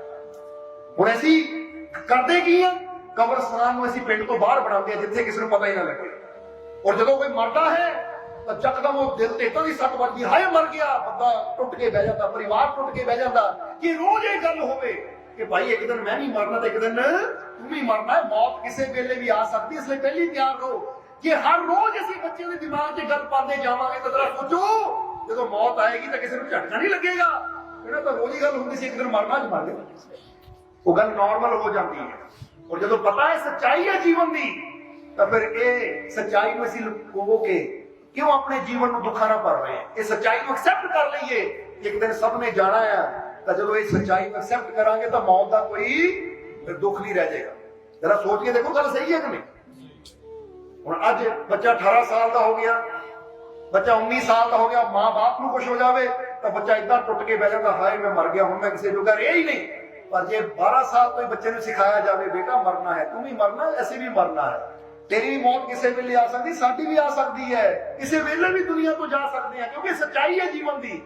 ਤਾਂ ਜੇ ਮਾਂ ਬਾਪ ਨੂੰ ਕੁਝ ਹੁੰਦਾ ਵੀ ਹੈ ਤਾਂ ਬੱਚੇ ਨੂੰ ਇੰਨਾ ਹੌਸਲਾ ਹੋਣਾ ਕਿ ਮੈਨੂੰ ਪਹਿਲੇ ਹੀ ਮਾਂ ਬਾਪ ਨੇ ਦੱਸਿਆ ਸੀ ਇਹ ਹੋਣਾ ਹੈ, ਇਸ ਲਈ ਮੈਂ ਆਪਣੇ ਆਪ ਨੂੰ ਸੰਭਾਲਾਂ। ਠੀਕ ਹੈ, ਦੁੱਖ ਜ਼ਰੂਰ ਹੁੰਦਾ ਆਪਣਿਆਂ ਦੇ ਜਾਣ ਦਾ ਕਿ ਜੋ ਇੱਕ ਵਾਰ ਚਲਾ ਗਿਆ ਮੁੜ ਕੇ ਉਹਨੇ ਜੀਵਨ ਚਾਹੇ ਨੂੰ ਘਾਟਾ ਕਦੀ ਪੂਰਾ ਨਹੀਂ ਹੋਣਾ, ਪਰ ਫਿਰ ਵੀ ਅਸੀਂ ਆਪਣੇ ਆਪ ਨੂੰ ਇੰਨਾ ਸਟਰੋਂਗ ਕਰ ਲਾਂਗੇ ਕਿ ਉਸ ਦੁੱਖ ਦੀ ਘੜੀ ਨੂੰ ਝੱਲਣ ਵਾਸਤੇ ਅਸੀਂ ਤਿਆਰ ਹੋ ਜਾਂਦੇ ਹਾਂ। ਇਸ ਲਈ ਇਹ ਚੀਜ਼ ਹੋਣੀ ਚਾਹੀਦੀ ਹੈ ਕਿ ਆਪਣੇ ਆਪ ਨੂੰ ਵੀ ਇਹ ਰੋਜ਼ ਗਿਆਨ ਦਿੰਦੇ ਰਹੋ, ਸਮਝ ਦਿੰਦੇ ਰਹੋ ਕਿ ਇੱਕ ਦਿਨ ਆਏ ਆ ਤਾਂ ਜਾਣਾ ਹੈ, ਤਾਂ ਦੂਜਿਆਂ ਨੂੰ ਵੀ ਯਾਨੀ ਆਪਣੀ ਔਲਾਦ ਨੂੰ ਵੀ ਇਹ ਗੱਲ ਦੱਸਦੇ ਰਹੀਏ ਕਿ ਬੇਟਾ ਇੱਕ ਦਿਨ ਮਰਨਾ ਹੈ, क्योंकि दो बातों को भूल मत, जो चाहे कल्याण, नारायण एक मौत है, दूजे है भगवान। कि अपने जीवन च अगर खुशी चाहता है, कामयाबी चाहता है, तो कहते दो चीजों को याद रखे, एक भगवान नू और एक अपनी मौत। इधर जो लड़के को पता लगा, फकीरा ने गल कही तो लड़के ने उस दिन को मुस्कुराना शुरू कर दिता, शुक्र करना शुरू कर दिता। हुण जदों 2 दिन खुश रहा, मुस्कुराहट ਉਹਦੇ ਚਿਹਰੇ ਤੇ ਆ ਗਈ। ਅੱਜ ਜਦੋਂ ਸੁੱਤਾ ਆਪਣੇ ਬਾਪ ਨੂੰ ਸੁਪਨੇ 'ਚ ਦੇਖਿਆ ਤਾਂ ਬਾਪ ਮੁਸਕਰਾ ਰਿਹਾ ਹੈ, ਹੱਸ ਰਿਹਾ ਹੈ, ਕਿਉਂਕਿ ਜਦੋਂ ਬੱਚੇ ਨੂੰ ਕੁਝ ਦੇਖਿਆ ਤਾਂ ਬਾਪ ਦੇ ਚਿਹਰੇ ਤੇ ਮੁਸਕਰਾਹਟ ਆ ਗਈ। ਹੁਣ ਜਰਾ ਸੋਚੋ, ਜਿਹੜੇ ਸਾਡੇ ਤੋਂ ਚਲੇ ਗਏ, ਅਸੀਂ ਹੋਰ ਸਾਰੇ ਉਪਾਏ ਕਰਦੇ ਹਾਂ ਉਹਦੀ ਆਤਮਾ ਨੂੰ ਸ਼ਾਂਤੀ ਦੇਣ ਦੇ, ਬੋਲੋ ਕਰਦੇ ਆ ਕਿ ਨਹੀਂ?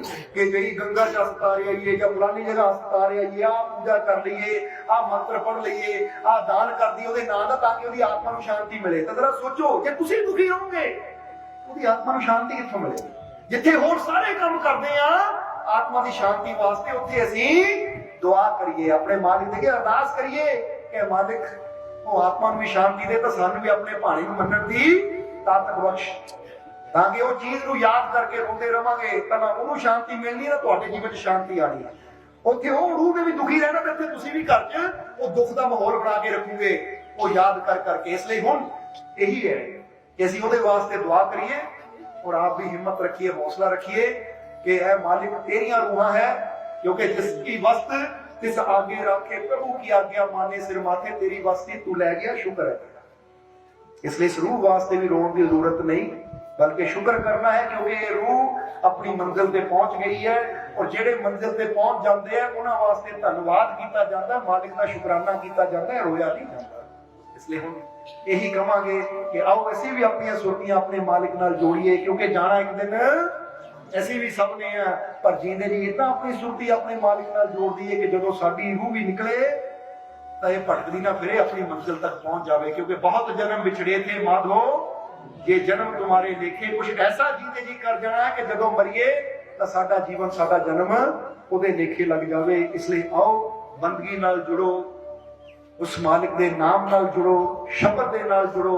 और जिस तरह दसिया कि जीवन च हर रोज कुछ ना कुछ अच्छा करने की कोशिश करिए, कुछ ना कुछ नेकी करने की कोशिश करिए, ताकि साडा कदम हर दिन उस मालिक की तरफ बढ़े। क्योंकि जब असीं नेकी करते हैं सोचना ये नेकी मैनू मेरी मंजिल की तरफ लेके जा रही है। इसलिए अपने जीवन का नियम बना लईए असीं कि बिना नेकी कीतियां मैं रात को सोना नहीं है। समझदे हो कि नहीं? जिद्दां बंदे नूं आदत हुंदी भोजन करन दी, इसी तरह बंदा एक आदत ही बना लवे अपनी, कोई ना कोई मैं नेक कर्म 24 घंटियां च करना जरूर है। वो कर्म जिद्दां हजरत अली ने किया कि मैं खांदा तां मैनू खुशी मिलदी सी, पर ये मंगता खा रहा ते मेरा रब खुश होएगा। बस तुसी भी ये सोच के कोई नेकी करनी है कि पहला मैं सारी जिंदगी या सारा दिन मैं काम करना अपनी खुशी की खातर, पर मैं एक काम इदां दा करना है जिहड़ा होवे मेरे और रब दी खुशी की खातर। एक तां कर सकदे हो, ਬਸ ਇਹ ਇੱਕ ਇੱਕ ਸਟੈਪ ਅਗਰ ਉਠਾਉਂਦੇ ਜਾਵਾਂਗੇ ਤਾਂ ਸਾਡਾ ਇੱਕ ਇੱਕ ਸਟੈਪ ਹੀ ਸਾਨੂੰ ਸਾਡੀ ਮੰਜ਼ਿਲ ਦੇ ਨੇੜੇ ਕਰਦਾ ਜਾਏਗਾ। ਇਸ ਲਈ ਆਓ ਨਾਮ ਨਾਲ ਜਿੱਦਾਂ ਦੱਸਿਆ ਜੁੜੀਏ, ਸ਼ਬਦ ਨਾਲ ਜੁੜੀਏ ਔਰ ਜੀਵਨ ਦੇ ਵਿੱਚ ਨੇਕੀਆਂ ਦੇ ਮਾਰਗ ਤੇ ਚੱਲੀਏ, ਅੱਛਾਈ ਕਰਨ ਦੀ ਕੋਸ਼ਿਸ਼ ਕਰੀਏ, ਅੱਛਾ ਕਰਨ ਦੀ ਕੋਸ਼ਿਸ਼ ਕਰੀਏ। ਉਹਦੇ 'ਚ ਸਾਡੇ ਜੀਵਨ ਦੀ, ਸਾਡੇ ਜਨਮ ਦੀ ਸਫਲਤਾ ਹੈ। ਔਰ ਹੁਣ ਇਹਨਾਂ ਵਚਨਾਂ ਨਾਲ ਹੀ ਅਸੀਂ ਅੱਜ ਦੇ ਸਤਸੰਗ ਦੀ ਸਮਾਪਤੀ ਕਰਾਂਗੇ ਔਰ ਅੰਤ ਵਿੱਚ ਇਹੀ ਉਸ ਮਾਲਕ ਦੇ ਚਰਨਾਂ 'ਚ ਅਰਦਾਸ ਬੇਨਤੀ ਕਰਾਂਗੇ ਕਿ ਮਾਲਕ ਤੁਹਾਨੂੰ ਸਭ ਨੂੰ ਨਾਮ ਨਾਲ ਜੁੜਨ ਦੀ ਤਾਕਤ ਦੇਣ, ਤੁਹਾਨੂੰ ਸਭ ਨੂੰ ਨਾਮ ਜਪਣ ਦੀ ਤਾਕਤ ਦੇਣ, ਸੇਵਾ ਸਿਮਰਨ ਕਰਨ ਦਾ, ਨੇਕ ਮਾਰਗ ਤੇ ਚੱਲਣ ਦਾ, ਇਹ ਜੀਵਨ ਦੀ ਸੱਚਾਈ ਨੂੰ ਸਮਝਣ ਦਾ ਮਾਲਕ ਤੁਹਾਨੂੰ ਬਲ ਬਖਸ਼ਣ, ਸਮਝ ਦੇਣ ਔਰ ਆਪਣੀ ਕਿਰਪਾ, ਦਇਆ, ਮਿਹਰ, ਰਹਿਮਤ ਬਖਸ਼ਿਸ਼ ਹਮੇਸ਼ਾ ਹੀ ਮਾਲਕ ਤੁਹਾਡੇ ਤੇ ਬਣਾਏ ਰੱਖਣ।